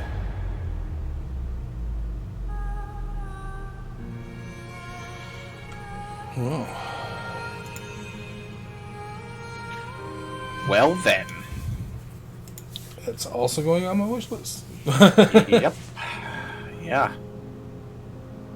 Wow, yeah, that Very looks nice. really, really well done. Like, Yep. I'm getting stuck in watching the next like video now. It's so good. See the more. Whoa. See, and this is why watching some of the other trailers is also nice, just because you get to see even more. Wow, Yeah. this thing is. So anyone listening out there, and obviously you can't watch the video, go watch the trailer for GRIS, the couple of trailers that are on Steam here. Oh, yeah. I think you'll be pleasantly surprised at how amazingly well drawn this game is. It's Oh yeah. this is so nicely done, and like even all the visual effects, like even the dust that just rolled up then looked really good. Mm-hmm. All right, Yeah. next game, Primal Light. It's not out yet. It's coming out in 2020. Oh Scott. Oh yeah. Inhabit Krog, a mysterious blue creature in a red loincloth as he traverses a labyrinth of ladders, levers, traps, and monsters. Explore the nooks and crannies of a bizarre and evocative world as you hack and slash your way to victory, leaving a graveyard of grotesque bosses in your wake. Listen, you can't use the phrase nooks and crannies unless you're providing me some English muffins. It's just that. That would be crumpets, sir. Oh, come on. Nooks and crannies, man. That is Thomas's English muffins. Thomas don't know what he's talking about. He's just trying to be a crumpet master. Oh. Crumpet? Anyways, we're going to watch the trailer. Oh, Scott.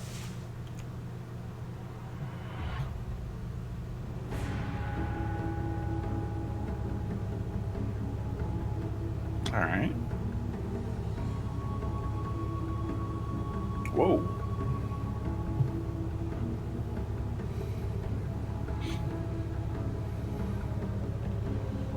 Holy crap. What?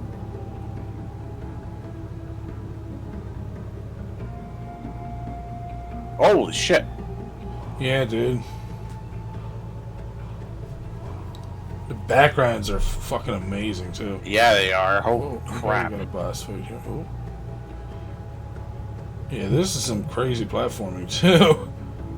What? And the movements and like the frame rate on it is like very.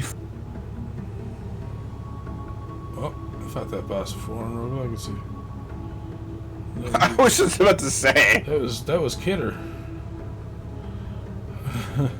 Pow! Explode! Explode! Explode! Oh. Explode! Red Skeleton was having. Whoa! Explode! Oh no, didn't explode. What? Okay, did you see that gooey? The stuff underneath was just. Oh. Well, that was Explode. demonic. Holy shit. All right, Go on to the wish list. all right, I can be down with that. Add to the wish list, please. Indeed. Yeah. All right. All right, so it's not out yet, so there's no price on it. We'll move on to our next one. The next one is called Dex. This came out in 2015. Dex is a 2D side-scrolling, open-world cyberpunk RPG with a focus on exploration and non-linear gameplay. It's cyberpunk RPG female protagonist 2D, so we might have Scott hooked just with the female protagonist. Mm-hmm. Let's watch this. What's up, DMP? Ooh. You don't need a philosopher to tell you that you're more than a physical body. Soul, consciousness, destiny, call it what you will. But why would that essence be any worse off if you made your body better? Just a small injection. There. There. You should be feeling drowsy already. Don't worry, you're quite safe here with me. Jesus. Relax now. When you wake up, you'll be a new woman.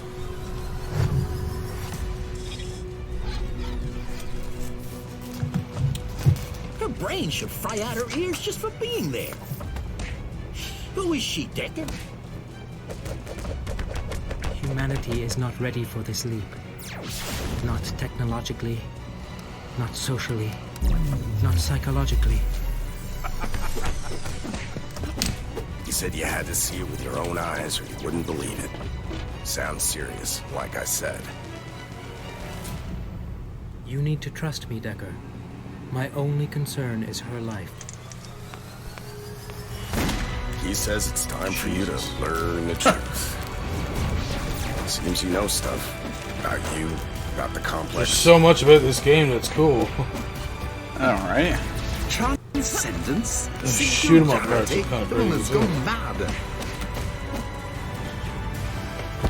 Heather is the most advanced AI ever created, and you, Dex, are its seed. Whoa, It's what no the struggle to comprehend, just a struggle to accept. You were created here. What's he talking about? Shh. She's waking.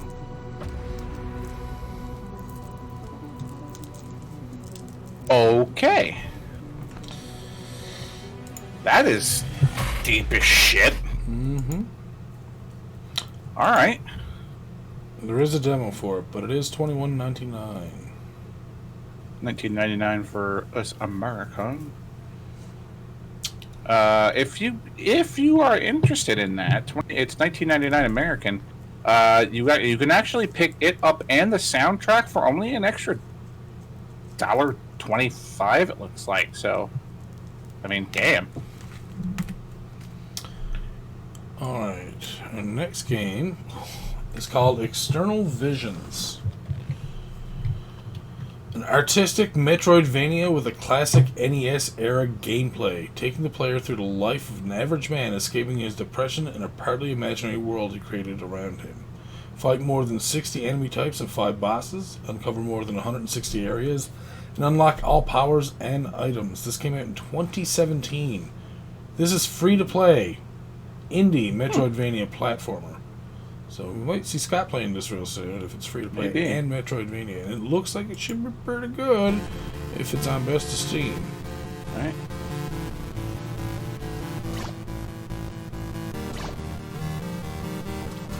Oh, I take it you're watching now, right? Mm-hmm. Okay. Oh.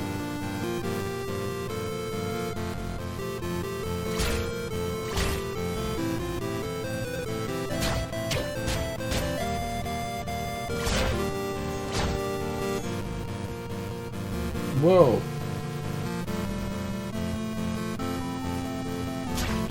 The shield was really cool. Alright. This doesn't look bad at all, dude. Whoa! Oh, cool.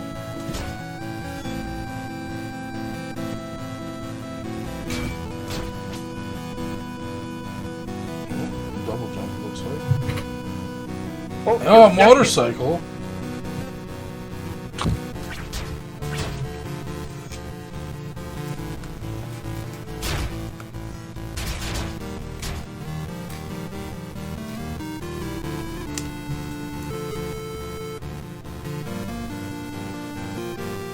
Jesus.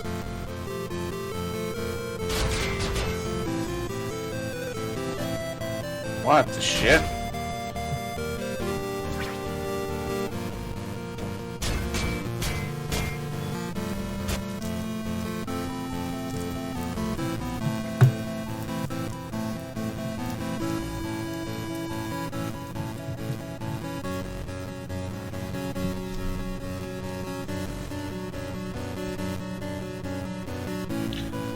wasn't too bad.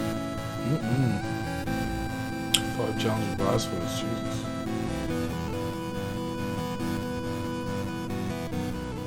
And free to play? Right? That's not bad. Not bad. Someone needs to make, not an open world Metroidvania, but like an open universe Metroidvania. I'd play it. Of course you would. I mean, it's Metroidvania. That just kind of goes with the... Exactly. It goes without saying, so, you know. Whoa, that map is huge. Holy shit. Yeah. Alright, our next game is called Sumatra, Fate of Yandi. Lost and alone after a terrible landslide, Yandi must find his way home in this old-school point-and-click adventure set deep into Sumatran jungle. Will he make it out alive? This is the one that I was pointing out for Mr. Six, if he's still around. This came out the 14th of May, 2019. It's an adventure, pixel graphic, point-and-click indie. So, let's have a watch.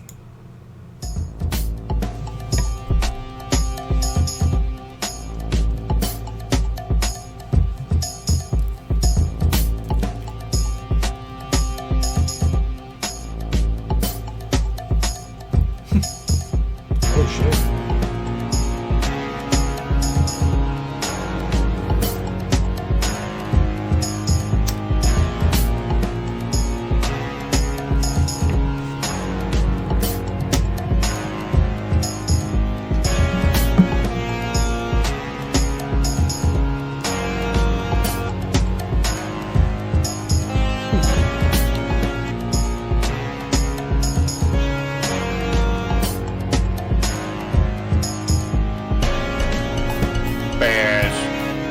Only want to lick their hands.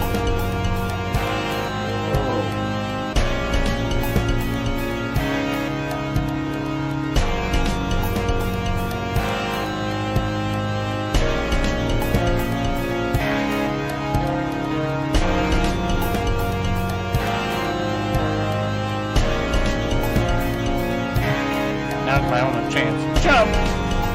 Ooh. Jesus.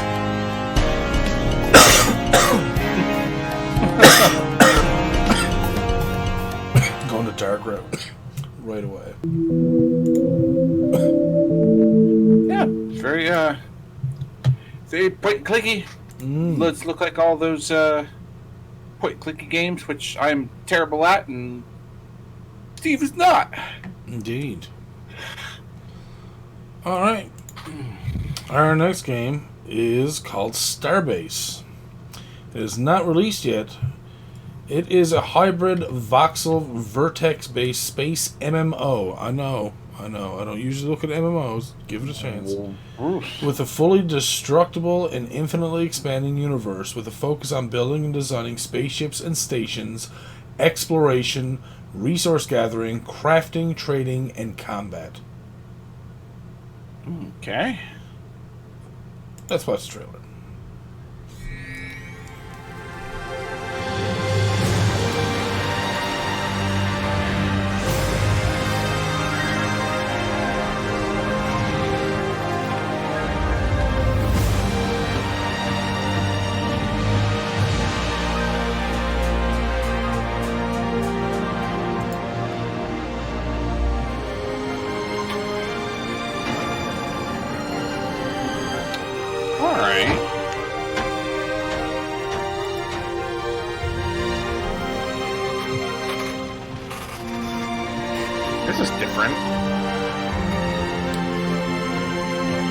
This is what I'm talking about. It's not so much an MMO. Like, you don't have to go out of your way to, like, kill people or have people kill you. Right. I'm sure you're going to have your normal dickheads who are just going to go out of their way and be idiots. Like, this looks fairly interesting. Like, I would play this. It's, for an MMO, like, it's rare that I would ever even talk about it. So... this is the reason why I was looking at this, because this looks crazy awesome.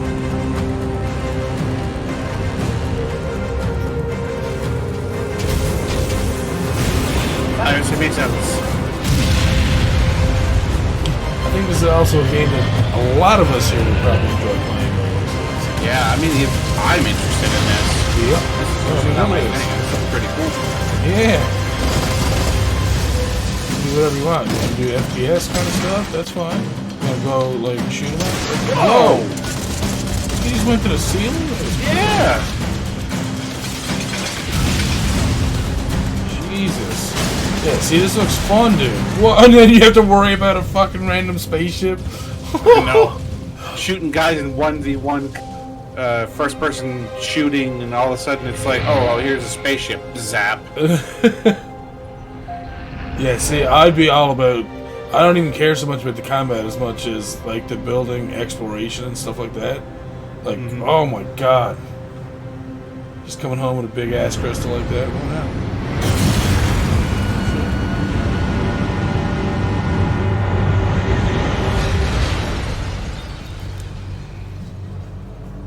Oh, and you can get stranded sometimes, I guess.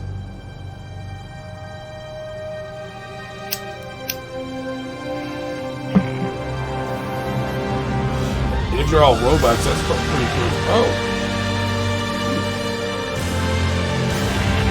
Being stranded. This is so cool. Right? Alright.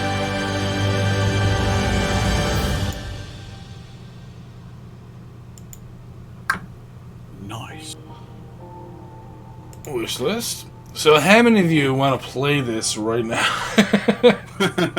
I bet there's a couple guys in that chat right now who are... Oh, yeah. Oh, for damn sure. Wow. So, when they said voxel, I was like, and then I don't even notice that it's voxel. Well, Yeah, right. voxel vertex based, so I guess, yeah. Either way, yeah, that looks... Oh. That could be a dangerous game. Alright, our next game is called Warlander. It's not out yet. It's coming out early 2020. Wreak your path of vengeance in a procedurally generated dark fantasy world with a unique take on stamina-based combat. Battle in arenas with interactive environment where every run will be one of a kind. Experience a variety of abilities and power-ups along with permadeath. Slice, die, repeat. Action, violent, adventure, RPG, Souls-like. Kay's on with us. He wants to play some of that Starbase. Alright, let's watch. Pre-alpha footage, okay. I'm down.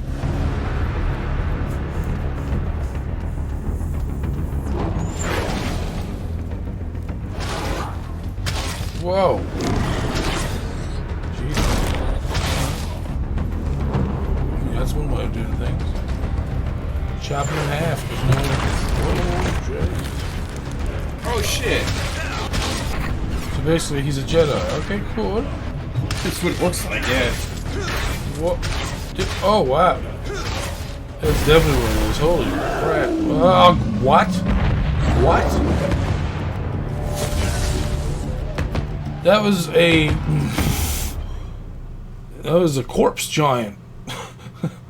Watch out. I would play that. That's going on the wish list as well. Alright, our next game is called Vaccine War. This has mixed reviews.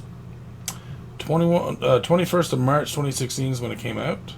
Vaccine War is an action-adventure game with exploration features. It is set in a tense Europe from the 30s with the Spanish Civil War and some fiction stories as background. Aesthetically, the game combines the pixel art retro style with 3D environment. Yeah, I thought this one was actually kind of cool. So, action indie adventure, pixel graphics, retro. Let's watch the trailer.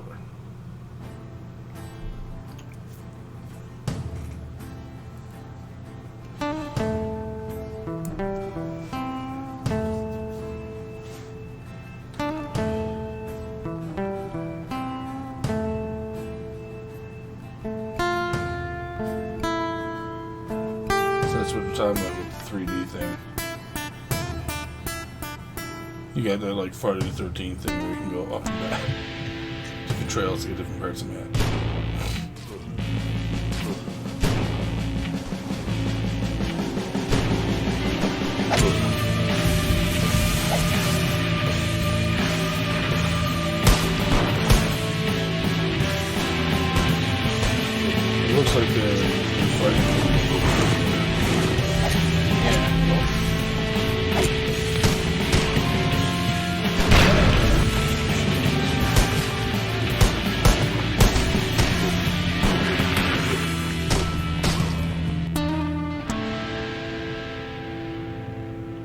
Yeah, see, look, we have another Jedi up there. Actually, he's probably sick. Right? Interesting. So I don't know how I feel about this one just yet. It looked interesting. It's just that with the mixed reviews, I'm not sure if, like I said, I have a feeling that it's probably the. I got a feeling that it's actually Probably yeah. the combat. But the controls are confusing. Yeah. Really wanted to recommend this game, but I can't. Graphics look great, and overall, and the game is nice to look at. Multiple panel side scrolling is interesting. Controls are sluggish, I guess, and not responsive. Player movement is sloppy. For example, you have one guy shooting you and one guy attacking you with the knife. You have to get out of the cover first. The character moves very slowly. Stab the guy closest to you, all while leaving yourself completely exposed to be shot at, which you will many times.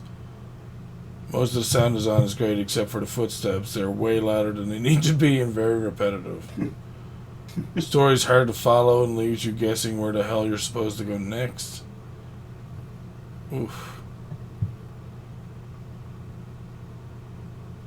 Alright. I will rebuy it when I will be control customization and when my controllers are supported. Oh, it's not controller supported? No, it says full controller support. That was someone who played back in 2016. Well, it definitely has that now, so maybe that'll help it. Too bad the guns and hand-to-hand combat's clunky and unfun. The dialogue's a bit weird too, like English wasn't the writer's language. Probably wasn't. It was probably Spanish. I mean, it was from Games for 2D. So, no information on whoever they are. That's alright. We're going to go over to something I think Scott might like. Crystal Crisis. An all-star cast of heroes has gathered to test their mettle in this cute and chaotic new color-matching online combat game. Crystal Crisis. I have seen this game. Crystal Crisis is presented like a fighting game, with players attack by arranging falling crystals and clearing them from the screen. It's the ultimate online puzzle battle throwdown. This is very reminiscent of Puzzle Fight. See, I figured it was probably modeled after that. Yeah. Came out earlier last year. Well, I should say mid last year. 31st of July 2019. Nicalis, I'm pretty sure there's other games that I've played of theirs. Let's see, there are other games. The Rem Lore. Oh, Night Terrors is one. Play Strangers. Creepy Castles on my wish list. Actually, Oh, The Castle in the Darkness. oh, okay. Right. That's the Rad Game Collection. Okay. Okay. Alright. 1001 Spikes, Tiny Barbarian DX, Cave Story. They're all grouped under the same, I guess. Okay. It's the Steam Club, so. Anyways. Never mind. Yeah, so Crystal Crisis, we're going to go watch that. It's only 28 seconds, so let's go.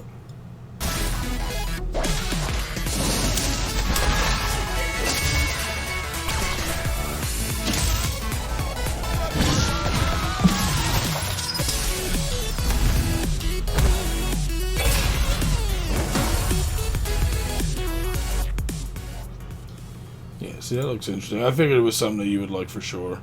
I would play it myself as well. $22.79 though. Ooh. Yeah, it's $20. That's a little steep. Definitely.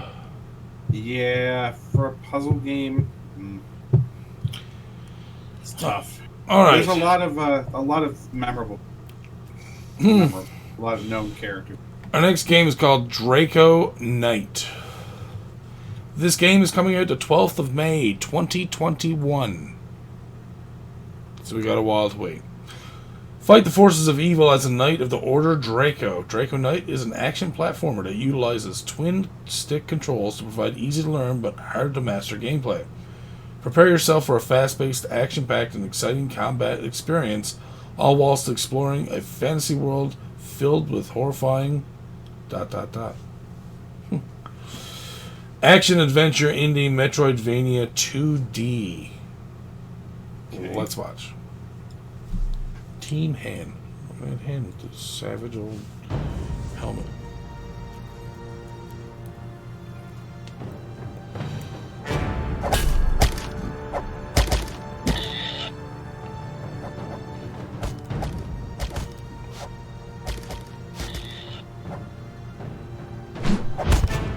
shit.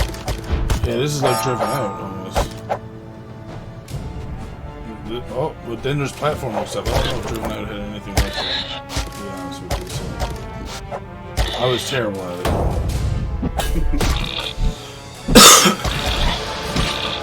You gotta need someone with a lot more patience than most of us. Oh shit! Oh, dang.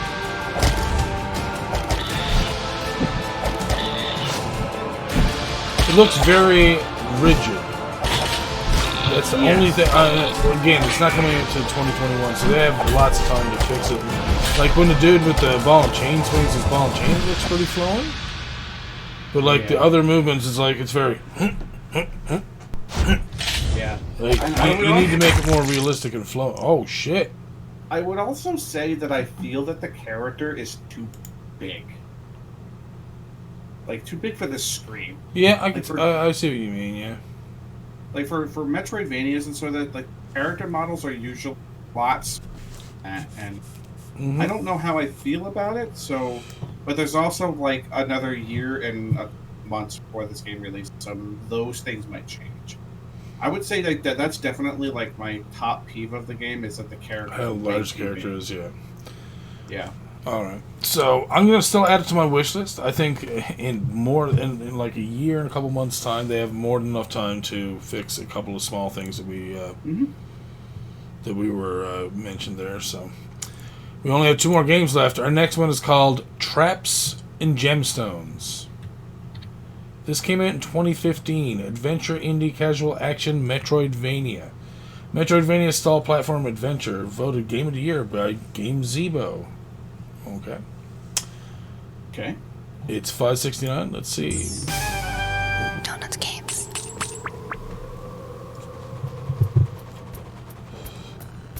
Oh yeah, this would actually look kind of fun.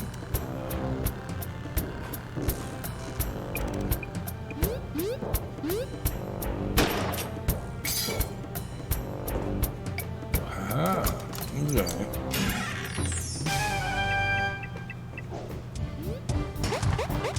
Oh, cool.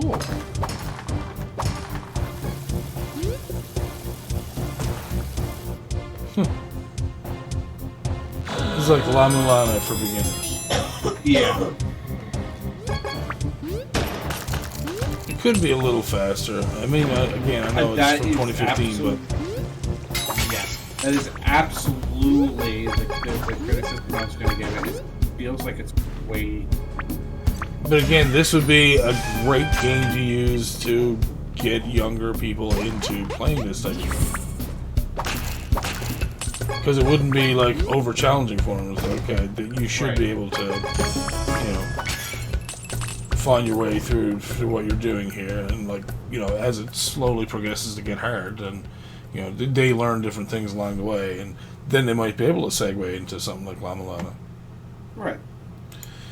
So that one's going on my wish list. And our last game for tonight is Sydney Hunter and the Curse of the Mayan. In this pixel-perfect homage to Commodore 64's classic Montezuma's Revenge, you play as Sydney Hunter, an explorer who gets trapped inside a Mayan pyramid while he's out exploring. This came out not that long ago, 12th of September 2019. Collector Vision Games. I have a feeling we might have seen this at some point. It sounded super familiar. Possibly. It's $11.49. Let's give it a watch.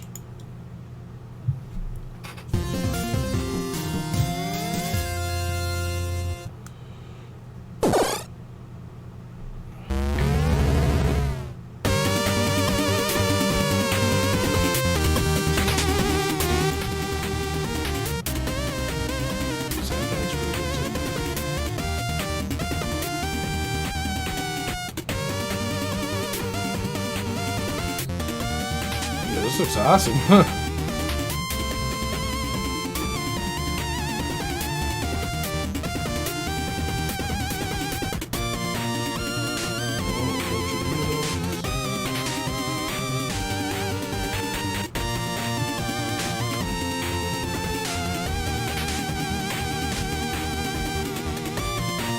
Fight many men with no shirts and a dragon.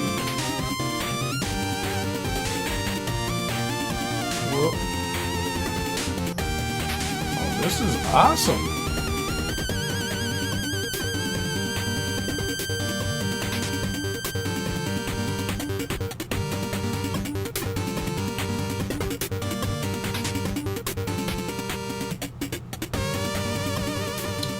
And I'm pretty down with that soundtrack. Indeed. On to the wish list. Whew. That was fun to watch, dude. Yeah, it was. Dang. Alright. Alright, so that's the end of our Steam, Best of Steam this week. Next week, I might do something a little different. I might handpick some games that are already in my library, that that you guys might enjoy as well. Maybe Scott hasn't played it. Who knows? We'll see. Alright. Either way, we're gonna have to look at some good games. So. Alright, so now we're gonna get into my news, starting with IndieRetroNews.com. Once again, if you haven't been there, go now. They have basically they cover everything that's retro game related, so you can't go wrong. Right. First thing we have is Stoneshard, an open world turn-based RPG via early access on Steam. We're gonna go right to the trailer and press play. Oh. A challenging turn-based RPG with complete freedom of character development and complex injury treatment system. Welcome to Stoneshard. In Stoneshard, you will travel through ruined villages, old forests, and crypts swarming with monsters, all procedurally generated with each new run. Become a true mercenary and use every opportunity to earn coin, to buy better gear, and challenge ever greater dangers. Combine over 100 skills with over 200 pieces of equipment and find unique playstyles by experimenting with builds without class restrictions or level prerequisites. Oh my god. I don't think you can hear this, right, Scott? But your skills. No. You're going to want to go and watch this trailer after To the... achieve victory no matter the odds. Because he's explaining everything about the game To as well. survive in the merciless world It's of all Aldor, procedurally generated. Take care of your health, both physical and mental, by fighting pain with alcohol and taking all kinds of substances. You can make the stakes even higher by choosing the Iron Man mode, where character death becomes permanent. Stoneshard is coming to Steam on February 6th, 2020. Well... Wishlist the game now and follow Hype Train Digital on social media to see more. Hype Train Digital, indeed. Alright, we're going to go over to the Steam page there in a second. Thankfully, did that game just say... I'm sorry. Did that game just say, oh, hey, take care of your health physically. But hey, when things get too hard, drink yourself into fucking stupor. Yep, and there's other things you can do as well, apparently. That's fucking awesome. That should be coming out, well, it's on early access right now, $15.29. Ooh, going on to the wish list. Going on to the wish list, dude. And it explained everything in the trailer on how the game works, which was fantastic. That's really good. Thank you, Indie Retro News. You're the best. Alright, next up we have Dreadstar, The Quest for Revenge, a retro-styled top-down shooter with RPG elements coming to Steam. Okay. Shoot 'em ups have never gone out of fashion. There's something to be said about blasting waves of enemies on screen while collecting wicked power-ups and listening to that thumping soundtrack. Thankfully, one such developer likes to keep the shoot 'em up goodness flowing, as thanks to a heads up in our Facebook Shoot 'em Ups retro gaming group, we've been told that by the developer Augmented Reality that they are working on a very cool looking vertical shoot 'em up called Dreadstar, The Quest for Revenge. Although it's still being developed and hasn't launched yet on Steam, the game is fast-paced shoot 'em up and based more on killing enemies and escaping thousands of bullets, with inspirations such as Raiden, Donpachi, and other older shoot 'em up games that did not have tiny hitboxes. Dreadstar, when it's released, will feature 10 different weapons and 4 different ships, tons of customization, 6 replayable levels with unique enemies, big bosses and mid-bosses, 3 difficulty settings, RPG elements such as being able to level up and finally pixel art cutscenes and chiptunes music made on the Atari ST and ZX Spectrum. Oh, baby. Let's watch that trailer. I'm so excited. Please, talking about games like Raiden and Don Posh, where like, oof, we're like, whoa, you know, the games are hard enough because bullet hells. You like games like Don Posh, which are like absolutely fucking unforgiving with their hitboxes. Where it's like, oh, well, here's all the normal bullet hell stuff. Oh, by the way, you're gonna take damage if you get hit. Period. Like, oh, cool. You don't have a hitbox. My favorite. That is right. Six is also mentioning that the devs are currently playing this game online or on Steam right now, and it's also at a 10% discount. This looks really good, actually. It is very reminiscent. Very reminiscent of what? Of the games that they mentioned. Your mic is a little further away from you, so sometimes it's not picking up. My bad. I got a little too...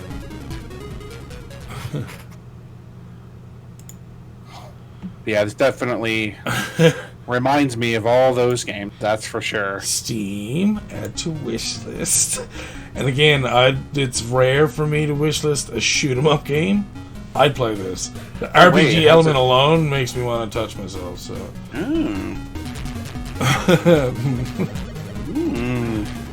Coming soon. Oh, you bet. Hey, Scott. I just closed my Steam, damn it. Inviyya. Yes, sir. Hot news as in development, Amiga Shoot 'em Up gets its first demo. Oh, yeah? Mm-hmm. We go Oh, wild. yeah? For those who haven't, who might not have seen any of the previous episodes, when we've covered Inviyya's new game, his new shoot 'em up, it looks great. So we're looking forward to seeing more of this now. Mm-hmm. Oh, my mic, or I'm way off. Hold on. Jeez. Let me go fix that for you guys.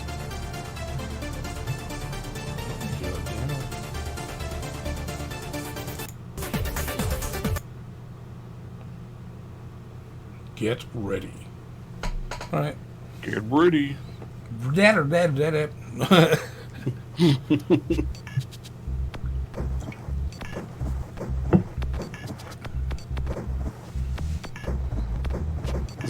This is definitely not the first time we've seen this game, and knowing that there's now a demo is like super exciting. Mm-hmm. Wow. Okay, these enemies are relentless. Holy crap, there's a lot. But it's not difficult. They're not shooting at you yet, at least. Oh, shit. He's just going to... Okay.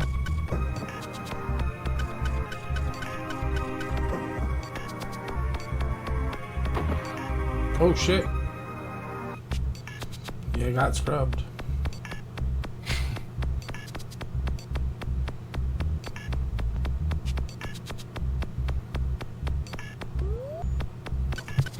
Little too close, sir. A little too close.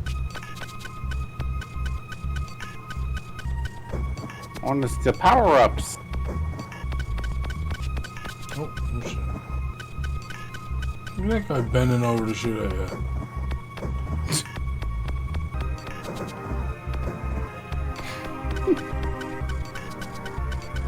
Yeah, you're following this on Facebook as well, right? This one, no. No, I was doing the Shmup project by Ilker. Ilker, yeah, that's the other one I was thinking of. My bad. I can't wait to see more of that too. Yeah, he had to take a small hiatus from his project because he had some personal issues. Oh my god, this is probably like 5 minutes long. Okay, we're gonna stop there. Jesus, I got so absorbed in watching Ian. I know, right? I know. I feel we do this every week, where we get to one preview, where it's just like, yeah, keep going. And we're also like talking to each other at the same time, like all casual, like, we're not doing a podcast, we're just watching the video together. No big deal. I know, right? 4 minutes later, everybody in the stream's like, Oh my god, something new. Oh shit, there's a chat. So yeah, it's coming to Amiga 500, has parallax scrolling, lots of objects on screen, logo by Demo Scener Premium, and finally almost all the game will be running at 50 FPS with just the slightest of hiccups. Mm-hmm. It's not bad. Oh! Formula Retro Racing. Could this be the next virtual racing game? Huh. Maybe. Ooh. If your gaming youth goes back to the 90s, I'm sure you'll remember the high-speed 3D polygonal racer called Virtual Racing, a game which had its roots at the arcades and was later ported to home systems such as the Sega Mega Drive 32X by Sega. Well, if you do remember that fine game, as I'm sure many of you do, you'll be overjoyed to know that Repixel 8 is working on a virtual racing-inspired game by the name of Formula Retro Racing. A game that is set with a release date of second quarter of 2020 for the PC. As noted by the description, Formula Retro Racing is a retro-style arcade racing game that's influenced by the low-poly arcade racing games of the early 90s. Featuring fast and fun gameplay that the genre is known for, Formula Retro Racing takes advantage of today's hardware with smooth visuals and improved handling that is sure to appeal to many who love the classic racing game. Let's watch that trailer. It's only a minute long. Oh, smooth as fuck. Pretty sure we took a look at this once upon a time before. I think so. But I think we only got a Twitter, 14-second video or something, possibly. Are you sure that wasn't like Horizon Chase Turbo? I'm not sure. Although this looks pretty damn good, I'm not gonna lie. Yeah, it does. And it really does remind me of that. It's just so much more smoother.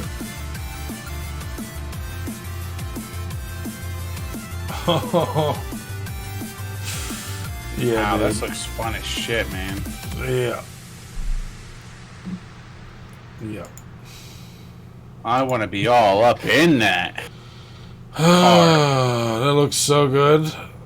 So if anyone's out there listening is into virtual racing, yeah, Formula Retro Racing, definitely go watch it. Bueno. You're gonna want it. Next second up, quarter of second quarter of 2020. Yep. Yep. Next up, we have Fire, another Game & Watch, appears on the C64 by Arla Games. Oh, so, we're going to go and watch the trailer. I'm pretty sure, if anyone remembers what Fire is, it's basically where you're a fireman holding a trampoline kind of thing, and as people are falling out of the building, you have to bounce them into the truck on the other side of the screen. Yep. So if you've ever played any of those Tiger handheld games like that, or Game & Watch, and come to the C64, I would say that's a very easy set of games to port, because it's basically just all pictures. Pretty much.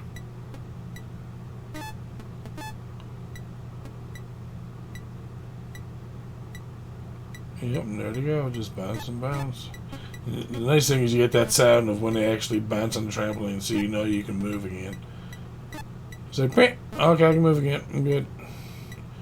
You're bouncing them into the ambulance. That's good. Ambulance drivers are like, it's alright, they're already hurt anyway, so I mean, it's not a big deal.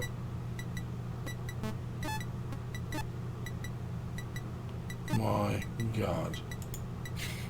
I mean, there were a handful of those back in the day that I actually enjoyed, but looking at it now, it's just like, I don't know how much of it I could play. I know. Like, no. I have way too many other games at my disposal now. That was in the day of when, I'm on the school bus, and I don't have a Game Boy, but I do have this thing. Game & Watch has definitely not survived the test of time, in my opinion. No. I mean, the games are still fun. But... Oh, yeah. That's right. It's truly retro. Mm-hmm. Next, we have Sam's Journey by Knights of Bytes. Gets a new NES footage. Ooh, new NES game. Oh, yeah? As we've said before, when Knights of Bytes released Sam's Journey for the Commodore 64 back in 2017, it was a huge hit. Indie Retro News awarded Sam's Journey Game of the Year 2017, as this game really surpassed all of our expectations, delivering us a huge, epic adventure that really pushed the limitations of the C64. In fact, it was such a great game that once again, thanks to another heads up from the same team, Knights of Bytes has released new footage of their new work-in-progress version, Sam's Journey, but this time for the NES. Let's have a watch, shall we? This looks like a platformer type. Oof. I liked her logo. Sneak Peek 2? That means we've missed out on Sneak Peek 1 Indie Retro News. Come on now. You can tell me to shut up. Oh wait, this looks familiar. I think we did see the first one with these. This looks great. Yeah, we absolutely did see the first of this. Yeah. Yeah, I'm sure we. This looks. This is coming up for any. Oh, dude, man, this is gonna be speedran so fast. You can do like a night. You can. Yeah, White Hat's gonna fucking love that. My God, I didn't had nothing to do with it. That's not my last name. I'm just kidding. Everyone's like, who? Stefan Gotsch. I just probably butchered his name. I apologize. That looks like a really fun, like, power-changing platformer game. Mm-hmm. So, in case anyone's wondering, if you ever played Kid Chameleon, where you like get a new helmet and you change to get a different power, it kind of looked like that. But yeah, for the NES. Absolutely. Oh, also, please, Knights of Bytes, please, physical release. Physical copies. Yeah. I will definitely come and buy one if you have one, and fundage allows. Anyways, our last indie retro news is a new Atari XLXE vertical shooter announced by Shanty77. Alright, so it's very crazy how many shoot 'em ups they feature on Indie Retro News. I know for sure Yeah. the C64 has certainly had its fair share of homebrew blasters on our website. Well, now it's time for the Atari XLXE to get in on the action. As we've been told, the coder behind the great Bosconian conversion, known as Shanty77, is now working on the next fabulous game as an upcoming vertical shooter, which is featured in this new gameplay tease below. Oh, it's just called it. Oh, there's no name for it yet. Ooh. Still in its early days, the description says below the video that the engine uses only DLI interrupt when previously it used IRQ+. Some DLI interrupt music and sound effects are from Bosconian, and newly added enemy eye are based on a special interpreter. And that's pretty much all we know so far, so watch this space. Alright, let's go have a watch. It's almost a 3-minute video, so I probably won't watch all of that, but ooh, that's smooth though. So yeah, Atari XLXE, in case anyone's wondering, is 8-bit. This is basically 1942. Oh wait, I know there's stuff on the ground though that's a little bit different. Still, hey, more new fun games, no complaints. Oh god. Oh no, this is not 1942. It's very rare for your basic planes not to go down in one hit. Oh, okay, the gray ones go down in one hit. Holy crap. Oh no, that one didn't. Oh, now I'm confused. Maybe he got hit by 2 bullets instead of 1? I have no idea. I don't know. Either way, this looks very smooth. Now, I'm sure they're limited, and it is a work in progress, so there's probably, well, obviously those X are placeholders, but I'm sure there'll be more, like, obviously different backgrounds and enemies and stuff. I mean, they're not going to be all the same type of jet. Right. And even if they are, that's fine. They still have them in different colors, so at least you know that there's different styles. So, yeah, work in progress, still in its early days, looks pretty good for early days. It looks so smooth, dude. Love that. So here's another thing that me and Scott are very interested in. That's another shoot 'em up thing. Yes. Miss Sarah Jane Avery put up another new video of Stage 5. And it's titled C64 #SoulForce Progress. Okay, one last video clip of me trying to play Stage 5 on Manic difficulty level and with invulnerability switched off. Let's see how many lives I lose. Oh, and for NTSC, I can live with a bit of slowdown in places, but I'll try to minimize it. Good for her. We're gonna watch. Oh, this soundtrack.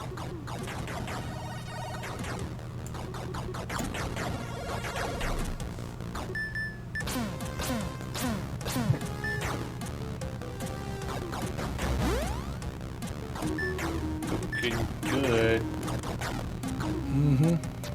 Oh my god. Oh, don't do it. Oh my god. Okay, something gets super crazy. First I was like, oh, this doesn't look too bad. And then all of a sudden it's like, yeah, you were saying? About that. Right? She's just like, oh, I'm just gonna weave through all this. And I'm like, oh, okay. Scott, you play. I'm embarrassed. Oh, tried to go for that power up. See, that's what you get. Oh, cool. I like how the ship kind of changes when it goes up and down. It's nice.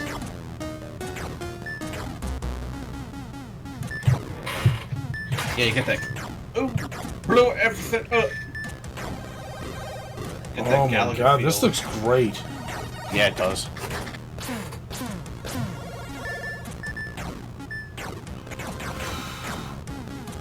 Oh my god. My god. Hey, Sir Jane Avery, I heard guys that want you on their podcast. We'd love to talk to you. I don't know who they are. This might be a couple people. Well, you have a Twitter account now, so you can even message her now. I know, right? You could do that. I could do that. Alright, so, yeah, I had to give an update on SoulForce. I was like, wait, we haven't had a look over there in a while. And I was like, let me go see what kind of progress she is going. And sure enough, there was a video, and I was like, yes. So, next up, we have our news from Destructoid. Murder by Numbers makes a good first impression. So we're going to watch the trailer, as we usually do.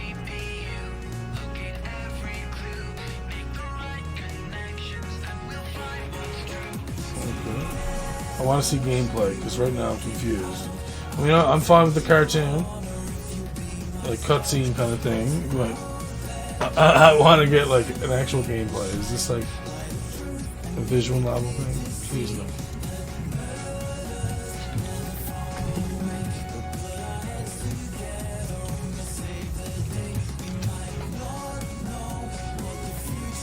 What's up, Becky? We need more talk about fighting games this year so SDK can nerd out. Dude, that's why I cut that section off, man. I'd still be talking about it. So I don't know what happened. This looks there. pretty cool. It's a 90s set Los Angeles detective adventure with podcast style puzzles. Soundtrack by Masakazu Sugimori, Ace Attorney and Ghost Trick, Jesus, and direction and character design from Ed Fear and Hato Moa, Hatoful Boyfriend. Alright, so intro is nice and breezy, setting up several key players, including protagonist Honor Mizrahi. Yeah. A detective show actress turned murder suspect, and Scout, an emoji-faced reconnaissance robot. Seems like your sort of jam. If it seems like your sort of jam, it's not far off. It's releasing on Nintendo Switch and Steam on March 5th and 6th, respectively, for $14.99. So if you're into detective style type games, then and the soundtrack is by the same guy who done Ace Attorney, so if you're a fan of that game, that's probably right up your alley. And they have some pretty good, like for like a detective sort of themed game. Mm-hmm. Ace Attorney does do pretty good. I like Mr. Phoenix Wright. Good stuff. I think Mr. Game Hunter would enjoy that. Mm-hmm. Alright, so our next article is Kingdom Rush Frontiers on Nintendo Switch.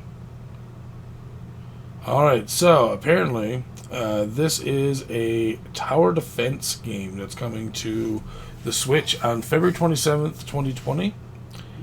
And it's already out on iOS. And let's give it a watch.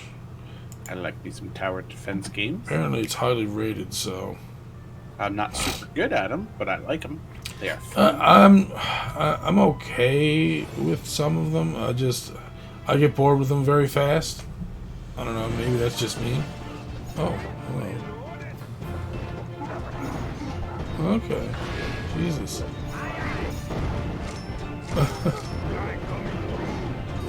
Oh my god.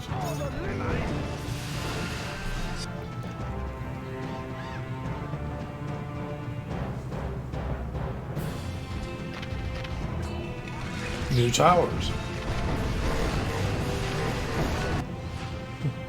Oh my god, what is this? You're loving this, aren't you? Okay. I thought that kept saying SDK up there. I'm like, what the fuck is going? What? It's a sock. That's okay. I'm like, there are times you through the game. Here? Is it? Am I suddenly a new sound effect? Yes. I talk about it's fighting. So it's like a one of those sort of things. You know what I'm saying? Okay, you get heroes and Street stuff. Fighter sound effect. Damn. Actually, Mr. Lusberg probably would enjoy something like that too. I bet. This looks pretty fun. I'm not gonna lie. Alright, our next one is Dead Static Drive, and apparently it looks cool as hell. Apparently it's a self-described Grand Theft Cthulhu. The latest gameplay trailer calls to mind Tremors, so you know, Team Fan Club is onto something. Alright, let's look at Dead Static Drive real quick. Yeah. Grand Theft Cthulhu? I'm in. What? Whoa, whoa, whoa. What? What? Oh my god, what?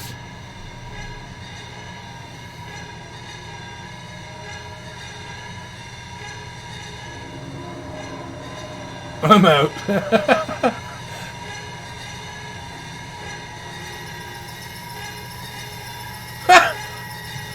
Oh, that was way too good. Don't blame you. Coming soon. Alright. Yo, girl, look out! Get the head out! So, you're running away from burrowing tentacle type creatures. That was crazy. Crazy. Cosmic horror survival adventure, meaning you can sneak, scavenge, fight, befriend, barricade, bunker in, or steal a car and drive off into the sunset. And then get butt stabbed by a giant fucking spider. Right? Holy Christ. Alright. Ugh. I don't even want to think about that. So anyways, after all these years, Soldat 2 is coming to Steam. Yeah. Along with the original game. Okay. Alright. So later this year, creator Michael M.M. Markinkowski is hoping to catch lightning in a bottle again with Soldat 2. As a direct successor, the game is another side-scroller shooter with simple yet chaotic multiplayer skirmishes, but it's sporting a more modern look and across-the-board customization. Let's watch this, because I don't know what this is, really, to be honest with you. Oh, yes. Soldat's a shoot-'em-up sort of game. Yeah. Wow. The original game is almost 20 years old at this point. Soldat.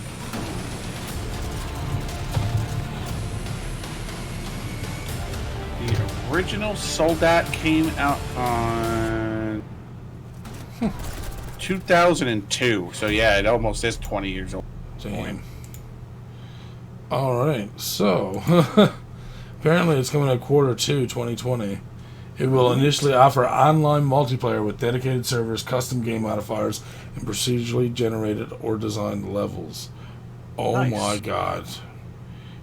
I have a feeling people are going to go nuts over this. Oh, yeah. I can just, yeah. Who needs Call of Duty anymore when you can just play Soldat? I'm serious. There's something about it that Yeah. I feel like. I totally agree. Yeah. Especially with how floppy your body goes when you die.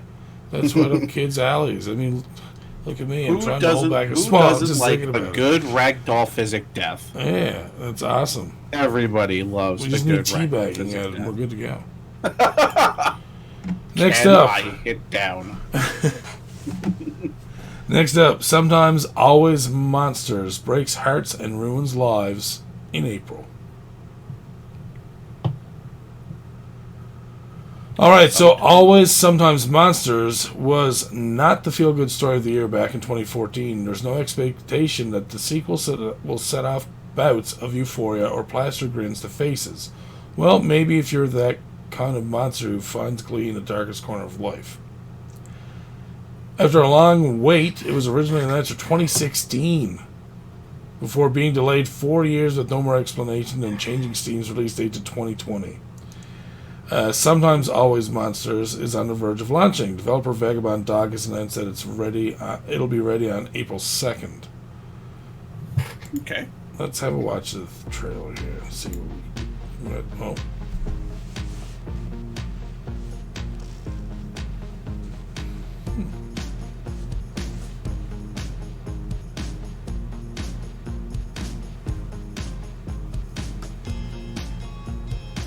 I'm digging the graphics so far.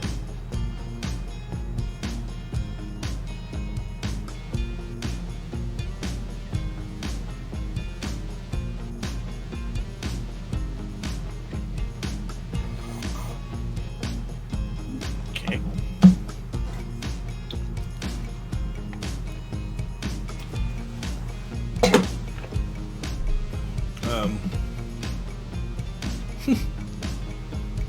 You're already a winner.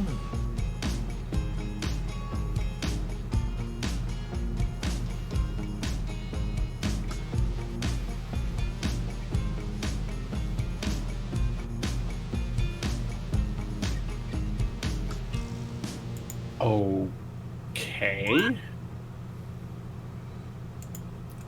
I like how they used That's- play in the title there to have a sequel to it. That's different. Yeah, it looks very interesting, and I guess apparently people, did they like it or not like it? I'm not sure. Like a self-driven narrative. I think I like that. I like that sort of thing. Sometimes Always Monsters tells the story of an author, their exploits touring to promote their book, and accusations of plagiarism. Rather, that's all that has really been vaguely revealed. There will surely be all sorts of life-shattering stuff. You won't be a good person, everyone else won't be good people. If there is a good person, that's the one who will probably get fucked the hardest. These games trade a moral quandary and selfish motives. Oh my god. I can barely English again. This is great. Anyways, yeah, that looks very interesting. Yeah. I don't know how I feel about it really yet. I would probably play it just because it looks fun. Mm-hmm. But,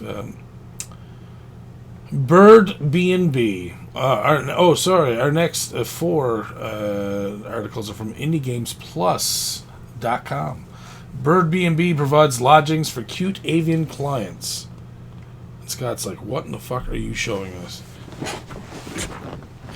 I'm glad you said it, not me. Bird B&B has you putting together a place for birds to stay, but not just any old place will do, Scott. No. Once you're given your tree, you want to pick out an array of colorful, charming bird houses to place around the trunk. You can also further furnish the place with some cozy nests, as well as add some furniture to make the accommodations more appealing. Of course.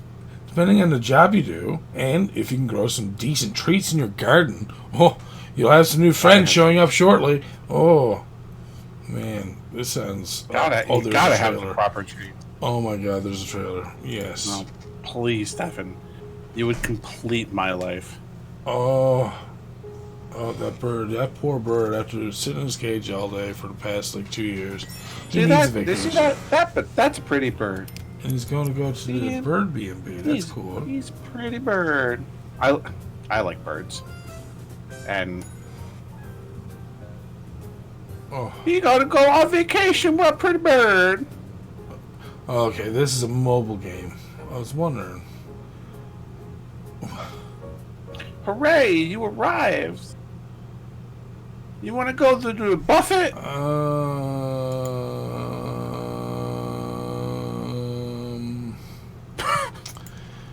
Alright, our next game, Outworlder, needs the right helpers to build and thrive in its alien world. Oh, man. Alright, so Outworlder wants you to find your way, your own way in this brutal survival game, changing from a helpless survivor to a protector of a bustling colony. But will you have the right survivors to do it? Being shipwrecked is one thing, being shipwrecked on an alien planet with minimal knowledge of how anything works is worse. No one wants to be shipwrecked. You'll start all on your lonesome with next to nothing. Depending on your environment, you may want to rush to find some firewood before you even think about food. Of course, it's not a need that you need to ignore for long. Food, shelter, water, warmth, and a strong defense against those who would want to take all of the above will be vital. As you get your feet on the ground, you'll be able to think further ahead to crop yields and livestock. Wait, crop yield? Do you yield crops, you mean? The livestock crops and yield fed. And livestock, but you may need to enlist some help first. One of the most compelling features to focal point of community.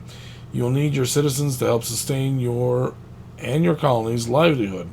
This is because certain NPCs will have extremely valuable assets and skills. You may find an engineer or a doctor, but there are NPCs with more lackluster skills, like video game reviewers. Hey. Whoa. I feel absolutely personally attacked right now.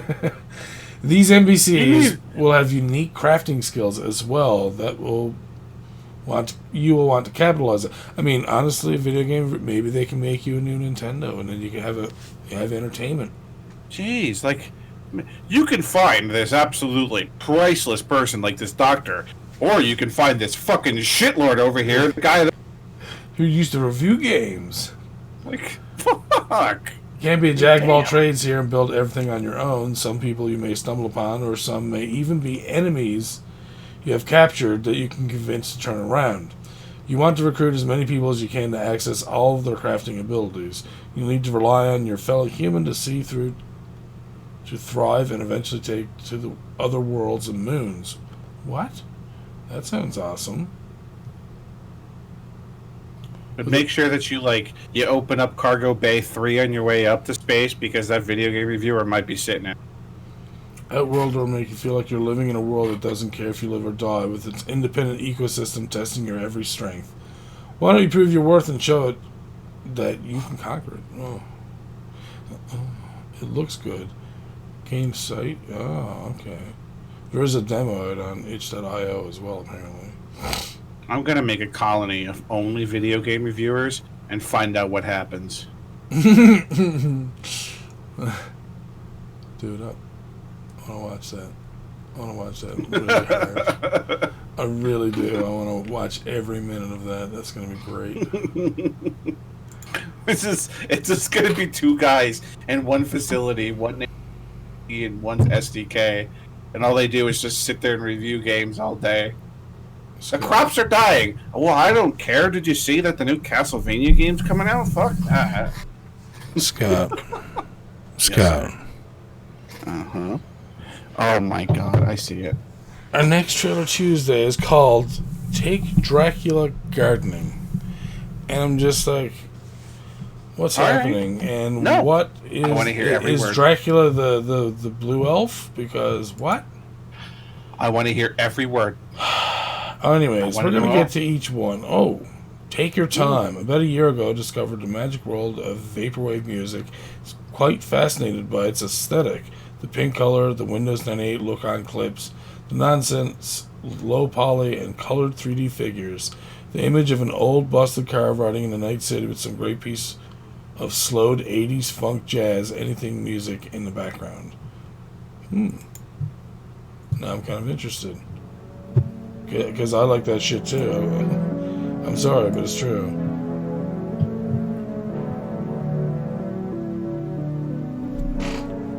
Oh man, this makes me feel like earliest days of N64 right now. Cruising, yeah. Oh, baby. USA. Oh. Is it just the driving like thing? Because that'd be cool if that's all you do is just drive and that's it. Just driving. Oh, there's laps and stuff. Okay.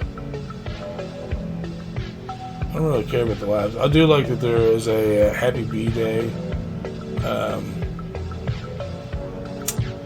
pine tree there hanging out the mirror. That is fantastic. I know. Take this corner too hard, and I just want to see this car just fucking flip. Soundtrack was not too bad.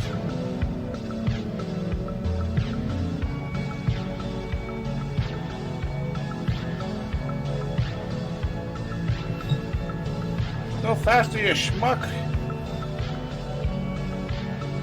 I need to see death. This is nice. Damn. It's all in your head. Take your time. Already on itch.io. Okay. Damn, that actually didn't look that bad. I would probably play that just for... If that's what the soundtrack's like the entire time, why not? Oh, God. I'm also going to point out the fact that I got robbed of talking about Take Dragula gardening. I'm just going to throw that out there. Oh, don't worry. You'll have your chance, because apparently here's Errant Kingdom. The Kingdom of Novus has been thrown into disarray, and it's up to you to help to decide if you'll help to bring peace or if you'll stoke the fires of chaos. Wait, is this the Dracula gardening thing? Because this is the picture from up above. I know it is. Different. It's not. No, it's not the same. So it's not. What is? I was really disappointed. I wanted to take my ephemerate half elf or dark elf person. See, look at that. That guy in the middle right there, the one to the right. I wanted to take that dude gardening, and I now am being told that I can't take him gardening. I want nothing to do with it. Jeez. I mean, we can look and see this is made in Unity. Okay. Oh, there. Oh. Gotcha. Oh, hold on. Is his name actually like Dracula or something? Lucian. Lucian. See? Okay. Lucian. The Ambassadors? No, man. Okay. Oh, that trailer was fantastic. Coming to Kickstarter August 2019. What are you talking about? So, anyways, Box Kid Adventures.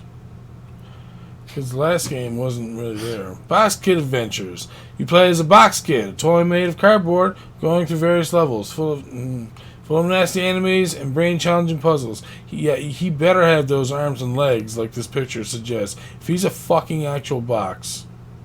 Also, what did you do to your Atari? Wait.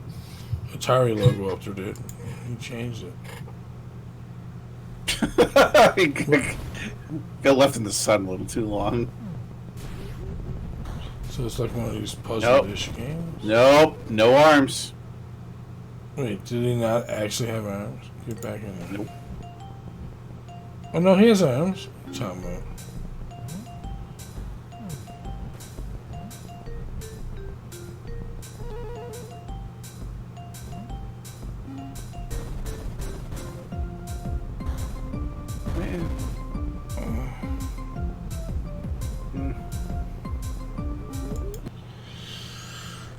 It's a puzzle type game, top view puzzle game, but it's not something that I'm super into.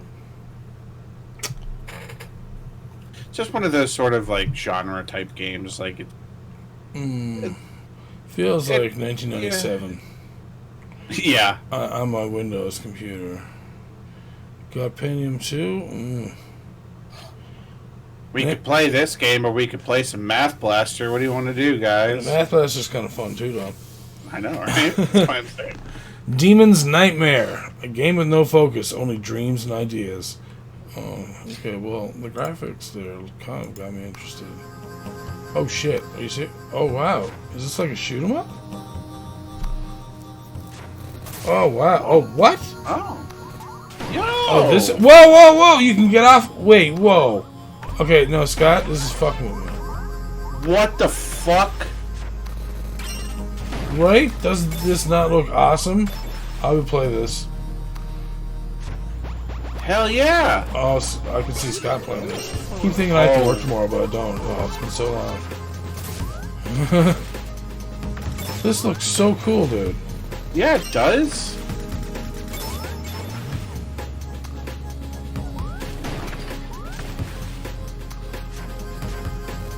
I like when she's not on the thing, she's like, ah!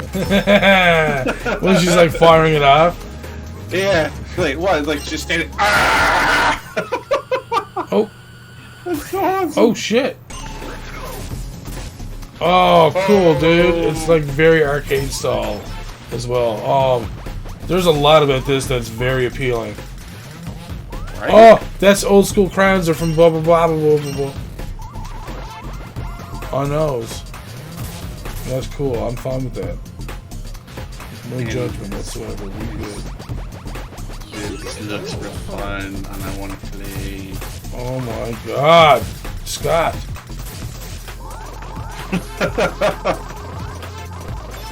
I know, right? Holy crap! Look at all the one-ups. Jesus. So this may be a contender for Game of the Week right now. Yeah. This looks really good, dude.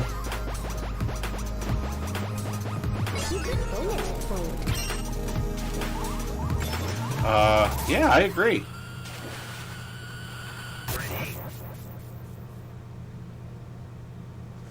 Oh, you dead. Oh man, that was No good. way. That was good. That 2 minutes was over so fast. Available on itch.io. We gotta see how much that is right now. What was that called? Demon's Nightmare. Over there now. Let's see. Download. Demo Pyramid Garden Stages. Wait. Is it not done yet? Because, damn. Oh. Oh my god. Dude, you know what we gotta start doing? We need to start going over to itch.io and finding more of these games because I know, right? they obviously have some fucking amazing. Oh, yeah. That was such a nice game. It really was. Obversion. Explore a vibrant universe of cubes. Solve puzzles by manipulating your environment. Okay, that could be a bit different. The look of it looks kind of cool there as well. Advance through distinct worlds as you master the connections between positive and negative, creation and destruction, dead and alive. And if you make a mistake, don't worry. You can do it all the way back to the beginning. Oh, it is 3D. Okay. Oh, whoa. This was not what I was expecting.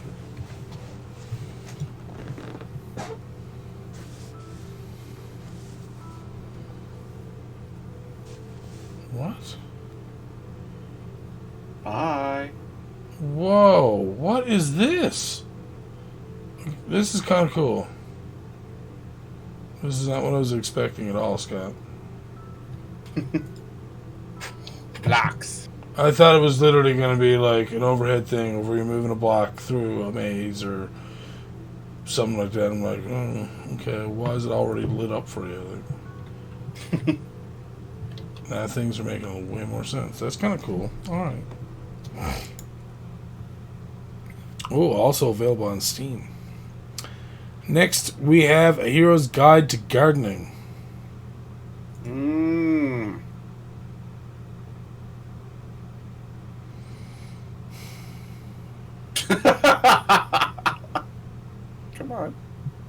Come on. We have to watch it. Numi setting out in her first summer at Camp Pitch Pine. She's a brave daredevil, hero in training. She's almost 100% certain that she did not sign up for a gardening program. That's like the most disappointed ever. Like, oh, he's really gonna make me do this. Oh, we're really gonna have. Let's watch this trailer. Oh, wow, it was over already. No, I meant this full screen and I actually zoomed to the end. What a jerk I'd be. Okay. What the fuck is that thing? What the hell?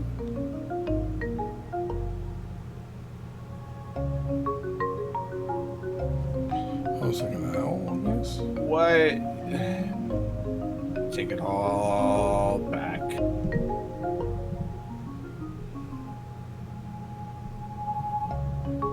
Take it all back. Also, finding this freaking game is impossible. Never played this one, that's I know you're talking about the other game. Demon's Nightmare, which I can't find.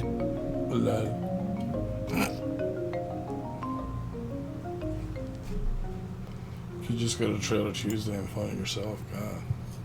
I could do that, I guess. Impossible soaring. Soar through the sky at intense speed while gracefully dodging perilously close obstacles. Test your reflexes and precision maneuvering ability as you master the challenging but intuitive skill of flight. Greater risk means greater reward. Ooh. It sounds like something Scott would want to play because he loves flying. Oh, I love flying. Okay, you are literally a person who is flying. Whoa. That actually is pretty cool, though. It does, yeah. I could probably play this.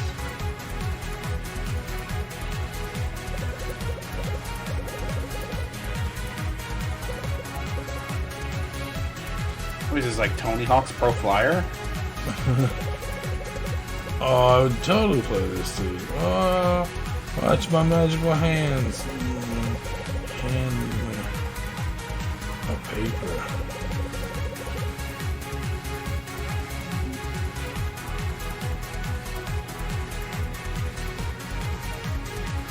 It actually does look pretty cool, I'm not gonna lie. Yeah. I figured you would have got motion sick on it. Not really. Yeah, it looks pretty fun. Okay, yeah, I spoke too soon. Yeah, it looks pretty fun. We can go over to Steam and have a look at it.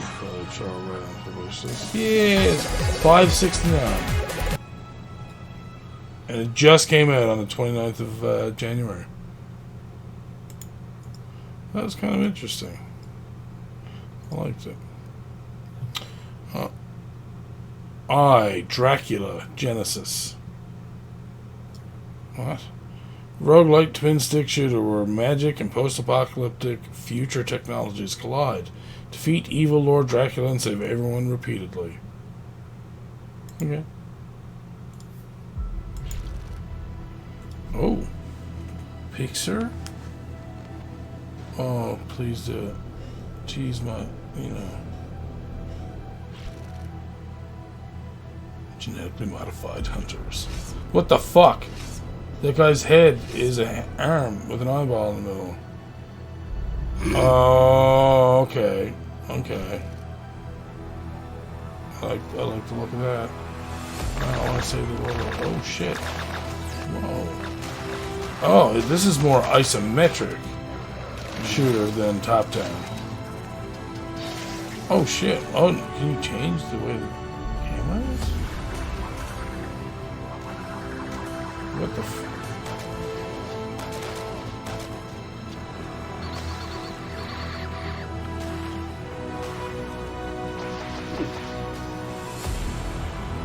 That's pretty neat. Whoa, what? Whoa, what? Can you always go into fucking Wolfenstein mode there? Because that'd be kind of cool, too. It's cool, except you were shooting asses or something. That was strange. apparently like a slice of peach to fly on. But actually, that did not look terrible. That looked pretty good. I'll put it on my wish. Oh, it's not out yet. Early 2020. You tease. You tease of testicles. I know. Ooh, this looks like. Oh wait, is it 4-player? I don't know. Star Girl Proxima. Generations ago, the alien world of Proxima Centauri B was invaded by the Sol Invictans. Their cities were destroyed and their people were oppressed. But today, Magical Hero rises up to fight against them and their strange power.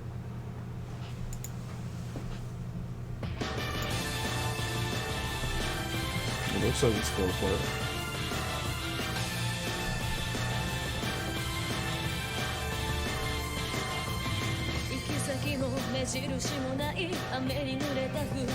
Oh.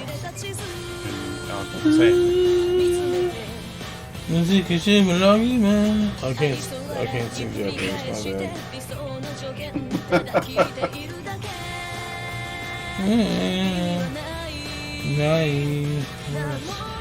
Oh, this is my favorite song.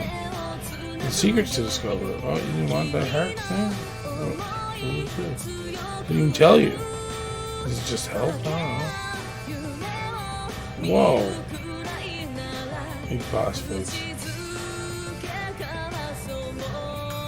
Oh, I can feel it being nice. I'd play this. This looks pretty fun.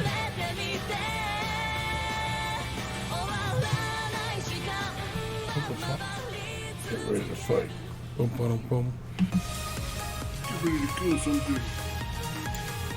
Share the moon. Do it. Alright, wow, that looked actually kind of cool. I like that as well. We're actually getting a lot more videos on this Trailer Tuesday that look good than we ever have, I think. Kudos to the person who put this one together this week. Yeah, right. So, it looks like it's our last one. Desotopia. Strange and unusual creatures inhabited Earth's underground, unknown to humankind. This was until Momoko, a fashion-obsessed high school girl, accidentally discovered them. Together, they plotted to combine the civilizations above and below the surface to create a new world, Desotopia. What? All pixel graphics, yes please. What?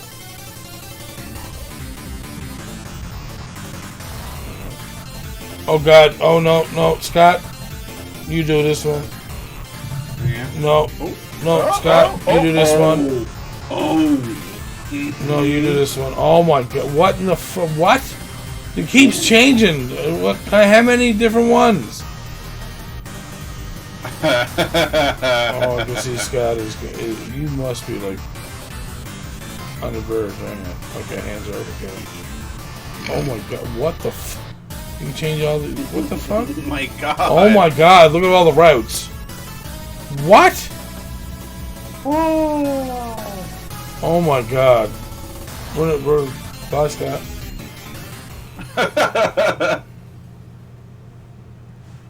Yep. Wow. So yeah, if you're someone who likes first-person shooters, go look at Desotopia. It's available now on Steam. Oh my god. It just came out on the 23rd of January. It's $22.79. So what, $19.99 for you? Probably, yeah. Fuck, man. I'm not gonna wishlist it because there's no way. There's no. I would love to be able to, but no. This game would laugh in my face. All right, our last thing here from Indie Games Plus, Skate Master Checo. I don't know. Teaches violent skateboarding tricks. Violent? Alright, so Skate Master Checo has you cruising through auto-scrolling stages. Have you enact swift vengeance on anyone who tries to stop your ride. I'm not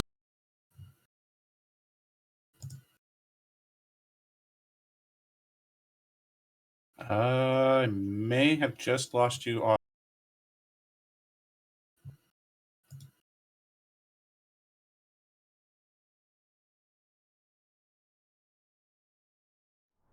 Yep, Sabia que eu comprei o skate? Aí eu tô andando de skate aí. Yeah. He can't hear you.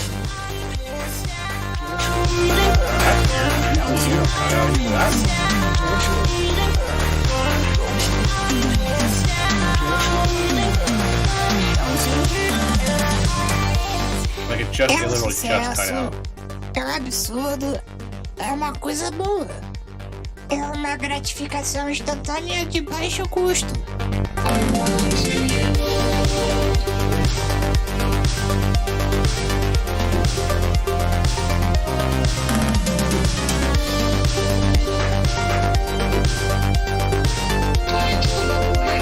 Eu não caí nenhuma vez.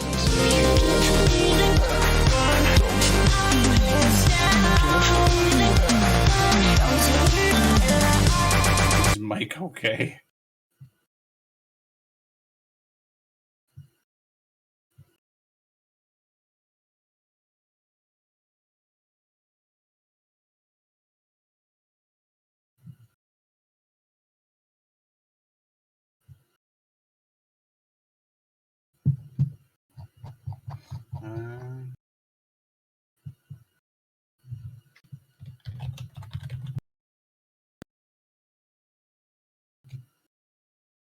Oh, there it goes. Yeah. You can hear me. Oh, there it is. Holy crap. That was weird. It just all of a sudden just cut out. Can you hear Scott now? Should be able to hear both of us now. Oh, wow. You're turned all the way down now. There we go. Yeah, you're way down again. Jesus. Alright, so what happened there? Let's see where Scott is. Discord is almost down on. Alright, now you should be good. Yep. There we go. Hope so, anyway.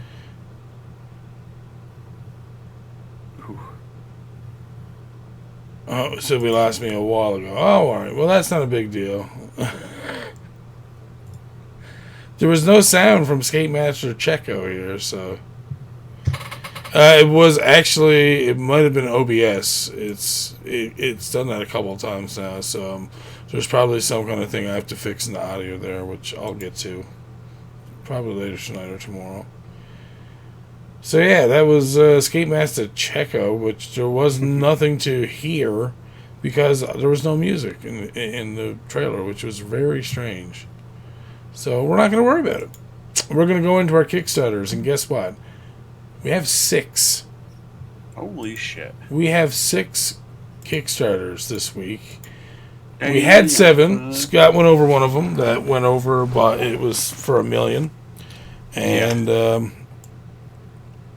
well, now we have some that are... if it ever fucking loads again, my God. Oh, sorry, I said 6. I meant to say 5. So our first one is, and you might be interested, Pathfinder, Wrath of the Righteous. New isometric single-player RPG set in the Pathfinder universe, an indirect sequel to Pathfinder Kingmaker. They're looking for 398,000. They're at 760,000. Yeah. With 33 days to go. Of course they were going to get this. I mean, especially if you stick that word on the front of it, you know, Pathfinder. Yeah, exactly. So it's basically the same as just saying D&D, blah, blah, blah. Oh, exactly. I never thought I would end up here. Ooh. I believed we had it covered, with the ward stones holding the demons inside the world wound. Here we are. The city of Kenobres lies in ruins. Thousands are dead or wounded. The damned Descari and his spawn took us by surprise. Not really all that, Now, I have the power to turn the tables. People who would never join the same really surprised alliance that this is are gonna look fighting awesome. together by my side. Today we avenge the fallen and unleash our wrath upon the demon lords. Yes. Please tell me we get to see some gameplay, dude. Head of all card games. Yeah, that's lovely. Yeah. Thank you. This is what I wanted to say. Oh. Yeah. Yeah. I thought this is how it was going to look, and it looks pretty good. A lot like, fuck. Baldur's Gate? No, was it Sin Divinity? Fuck. What was it called? It's kind of, it reminds me of like the PlayStation versions of Baldur's Gate, the Dark Alliance games. If Divinity 2. There you go. If anybody's played those, they would understand what I'm saying. Or that, or like Champions of Norath and those sort of games too. Oh yeah, I love Champions of Norath. I enjoyed working on Pathfinder Kingmaker so much. It's an additional reclaims definitely gives me those vibes, which is a good thing because those games were really good. Yeah, they were very fun to play. So this has already been Kickstarted basically, but let's see how much the game is. Digital download 28 US, 38 Canadian. Sounds about right. They're up to 475,000, I guess, as their stretch goal. New companion. They also added in a new class, the War Priest. Next is Mounted Combat and Cavalier class. That's kind of cool. That would be different. Already talked about by GameSpot, IGN, and PC World. No big surprise there. Yeah. I mean, it looks great. It looks beautiful. And like you said, it's like Champions of Norath type of game that's like been updated. And like with the new, look that, games have these days with the much, well, for more lack of better words, sexier lighting. Which we've even seen in like retro and pixel games where the lighting just really makes the game pop so much more. So, main goal 300k, 6 mythic paths with unique abilities that deeply affect your gameplay, story, and choices. Jesus. Yep.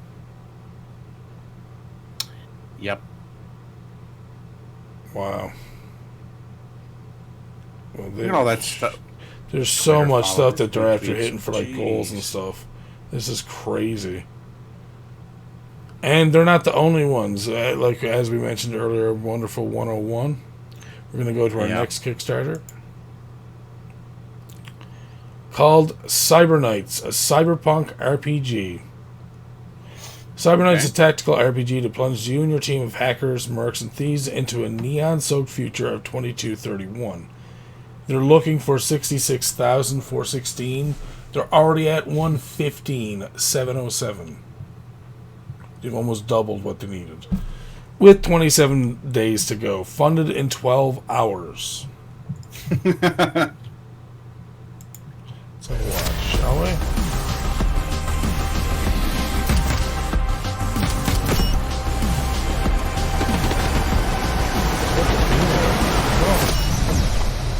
That's Arrow. Where's Scotty? Hi. No, I don't want to hide you. No. You will play a newly minted Cyber Knight, an elite mercenary with an illegal spinal implant that allows you to lead your band of hackers, thieves, and soldiers of fortune with unrivaled precision. Like other well-loved games in the genre, Cyber Knights will use the third-person perspective and feature classic mechanics like cover using physics to bounce grenades. For like what I've seen, it kind of feels like XCOM. I was just about to say the exact same thing. Movement and injuries.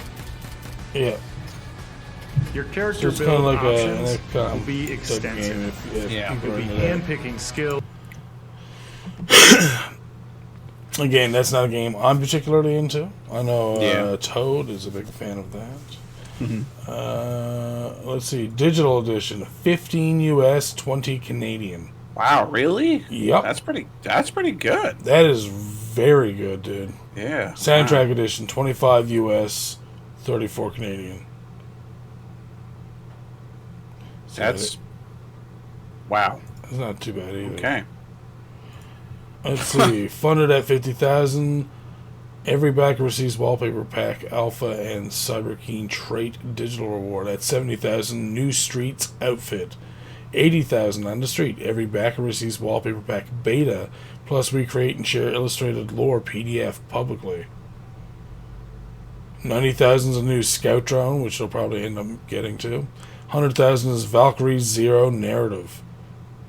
They'll add 20 hours of extra storylines stemming from the Snake Island incident in 2218, which resulted in the systemic destruction and dismantling of the Night Horizon megacore. I feel like that's something that Six would probably enjoy as well. Yeah, sounds like it. Mr. Six. I don't know if you've played any XCOM, actually, to be quite honest with you, or any of these type of... I haven't actually played any XCOM myself, no. No, neither have I. I've watched Toad play a lot of them. Mm-hmm. And they're fun to watch, but I think I'd be so terrible at it. Yeah. Alright, our next game... Oh, I didn't have to restart it. Okay, cool. It's called Laser, a cyberpunk cloth former. And I was like, what? This is actually a very interesting game once you see it. Laser is a unique skill-based, physics-enhanced 2D platformer with cloth simulations in a cyberpunk world. Coming to PC, Switch, and more. They're looking for 13,283. They're currently at 6,690 with 17 days to go.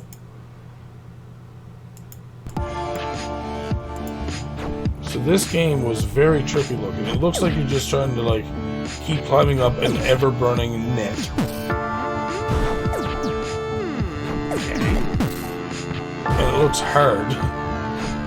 Oh, and also there's enemies on platforms on either side of you trying to shoot you down. Holy shit.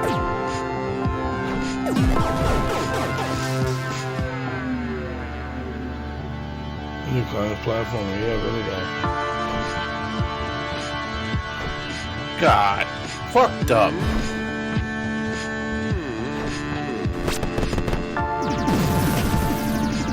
Oh shit. You got some more gun stuff there?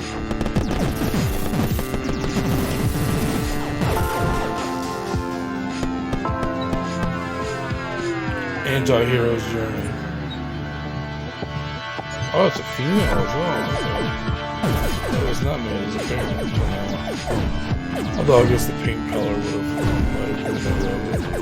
But I don't want to make some. And now there's like shoot 'em up aspects. Jesus Christ! I love like the style. And this is what I was talking about. Look at the bright colors and the very bright, you know, like I said, the sexy lighting. Mode 7 inspired overworld. Whoa!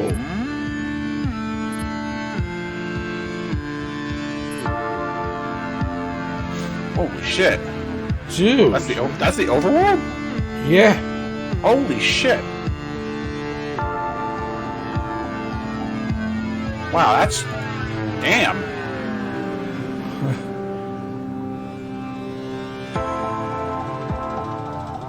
Yeah. That looks so good. How is this not getting like funded yet? Like that should be funded, I feel. Right? Alright, so $15 US, 20 Canadian will get you a release key on the platform of your choice. Nice. Mm-hmm. It's not bad. $15 is pretty reasonable. Indeed, and man, it looks good. It looks like it plays good. Yeah. The soundtrack was good. I know you didn't hear the soundtrack, but the soundtrack was really nice. The visuals are so fucking amazing, man. I love this stuff. Like the rain looks neon, and like you can see all the like little spatters where it's hitting the roof. Like, oh my god.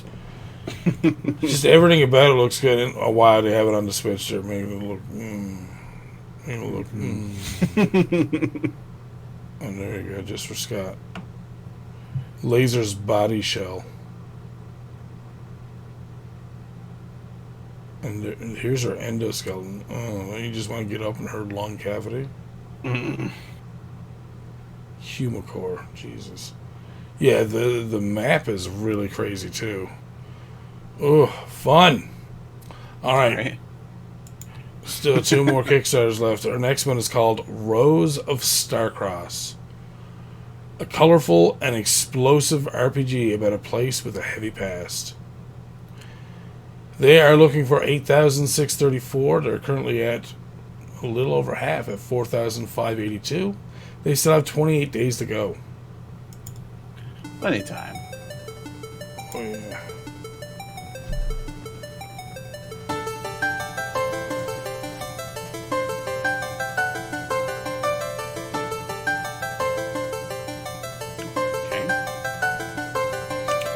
Reminds me of Undertale a bit. A little bit, yeah. Well, of course, a little bit more platforming and stuff to it as well.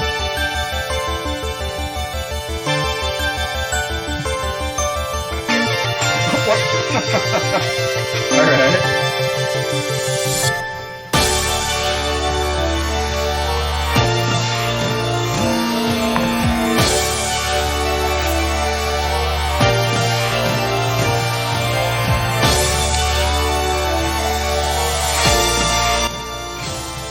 Pretty cool. Lots of really nice environments. Indeed, dude. Yeah, it also kind of reminds me a bit of Earthbound as well. Yeah, I was gonna say a lot of bit of Earthbound. A lot of bit. Yeah. Yeah. All right. So yeah, I think they're gonna get backed as well. It looks like a real good game. There is a demo available as well. They're looking for $10 for a copy of the game, 14 Canadian. Very reasonable. Very reasonable indeed. It's not coming out though till December 2022. All right, takes inspiration from stuff like Legend of Zelda, Mario, Mother series, tons of modern indies, Golden Sun, Punch Out, Soul series, old anime, Scott Pilgrim, Steven Universe, moody lo-fi garbage, modern prog. About a billion other things. Wow. So they're covering their bases for sure. This is definitely going to be an Earthbound type of game. Oh, yeah. If they're covering, like, meme type stuff. Yeah. Oh, yeah. And it looks gorgeous, though. It really does. It looks very it does. nice. The palettes that they're using, like, are all very similar colors, but there's enough, like, of counter color. Like, all the white in this first picture here is very good at, like, separating all the purples and the pinks. And, like, just that, like, all this is a navy blue, and then all of a sudden dude is in a gray, and then, like, this very vibrant orange and light blue. Like, it's just the way that they make things stand out is, it's perfect, really. So good. And there's an actual battle system, defending, attacking, enemy stats, enemy emotional status, taunting, fleeting battle, scoring system. Wow. So yeah, like I said, it's oh, whoa. Yeah, I was saying that was like Undertale. Look at these next few pictures. And tell me it's not fucking Undertale. Huh. Yeah. Oh my god, dude. Alright, yeah. Okay, fair enough. Oh, that does some of your attacks too. Oh, that's cool. Oh my god. Yeah, okay. Yeah, that's gonna be fun. Looking forward to seeing more of that project in the future. I know it's gonna get back, but it sounds like we're gonna have to wait almost 2 more years, unfortunately. But hey, we've talked about delays, and sometimes they're worth it. So, Mimi, Aunt Mimi, our last Kickstarter for the night. Across the Demon Realm. They are looking for 17,527. They're currently at 2,040. They still have 44 days to go. Let's give this a watch.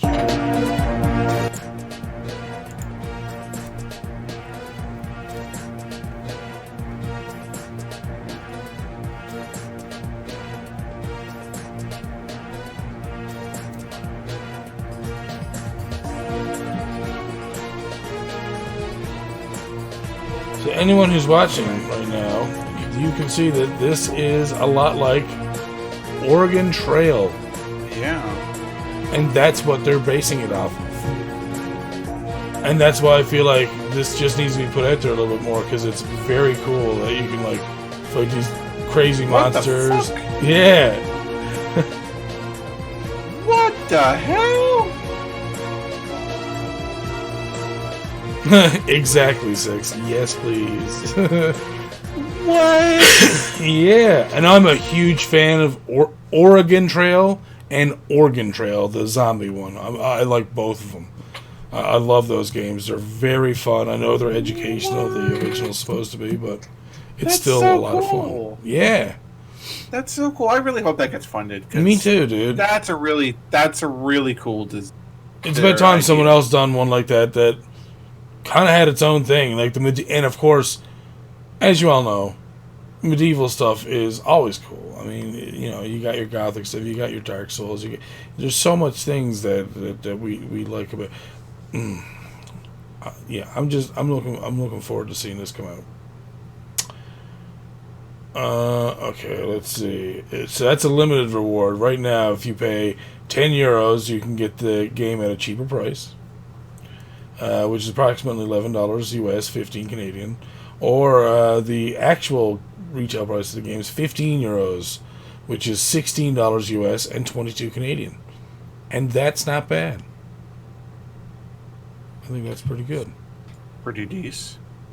And apparently you can take different people right? as like your with your companions. As your companions, yeah. And a mysterious one will unlock later. Oh, why would you do this? Before you start your journey, you need to select a skill. Blood of Jesus. You get to respawn one time, because at this skill, the respawn is random. Wow, that's okay. Alright. Alright. I mean, yeah. Alright. That's different.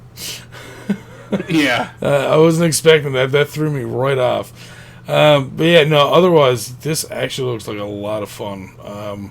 Yeah, it does. I'm really looking. We've seen a lot of great games tonight. Like, usually, like I said, with the Trailer Tuesday, a lot of times that one can be a little bit strained to find, like, really, like, good games. And I felt like this one was, like, super good. Really good. We found some great games in the Steam queue. We had some great games in the Kickstarter. I mean, overall, this was a fantastic evening. Yeah, I'm definitely going to be throwing up Demon's Nightmare as my pick for the week. There's a demo at... the demo that you can download. It's only one stage, but I mean, give it a try. I mean, yeah, it looked really good. Really, really, really good. Yeah. But again, thank you for everybody that came by for the podcast tonight. You guys are awesome. As always, I'd like to thank my news outlets, VG247.com and Destructoid.com this week. Indeed, and I'll also be thanking Destructoid, IndieGamesWebsite.com, IndieGamesPlus.com, and of course, the awesome IndieRetroNews.com. And tonight we will be rating up. Let's see who's here. We have some Final Fantasy Online that we could do. Let's see. Tom and February. Oh my God. White Hat. Why? Alright, I'm trying to find someone who we haven't really. Oh, actually, I know exactly who to. Yeah, no, what we're going to hit up. Ferris Kagami, who is currently playing Final Fantasy 14, I believe it was, online. So, have yourselves a good evening. Thank you all for listening and watching, and we will see you again next week. Good night. And let's start up that raid. Who's gonna go raid with us? I don't really know. I kinda lost my voice for a second. Herba-da-kerpa-doo. You know who that is. Oh. Alright, let's get over there. Let's go.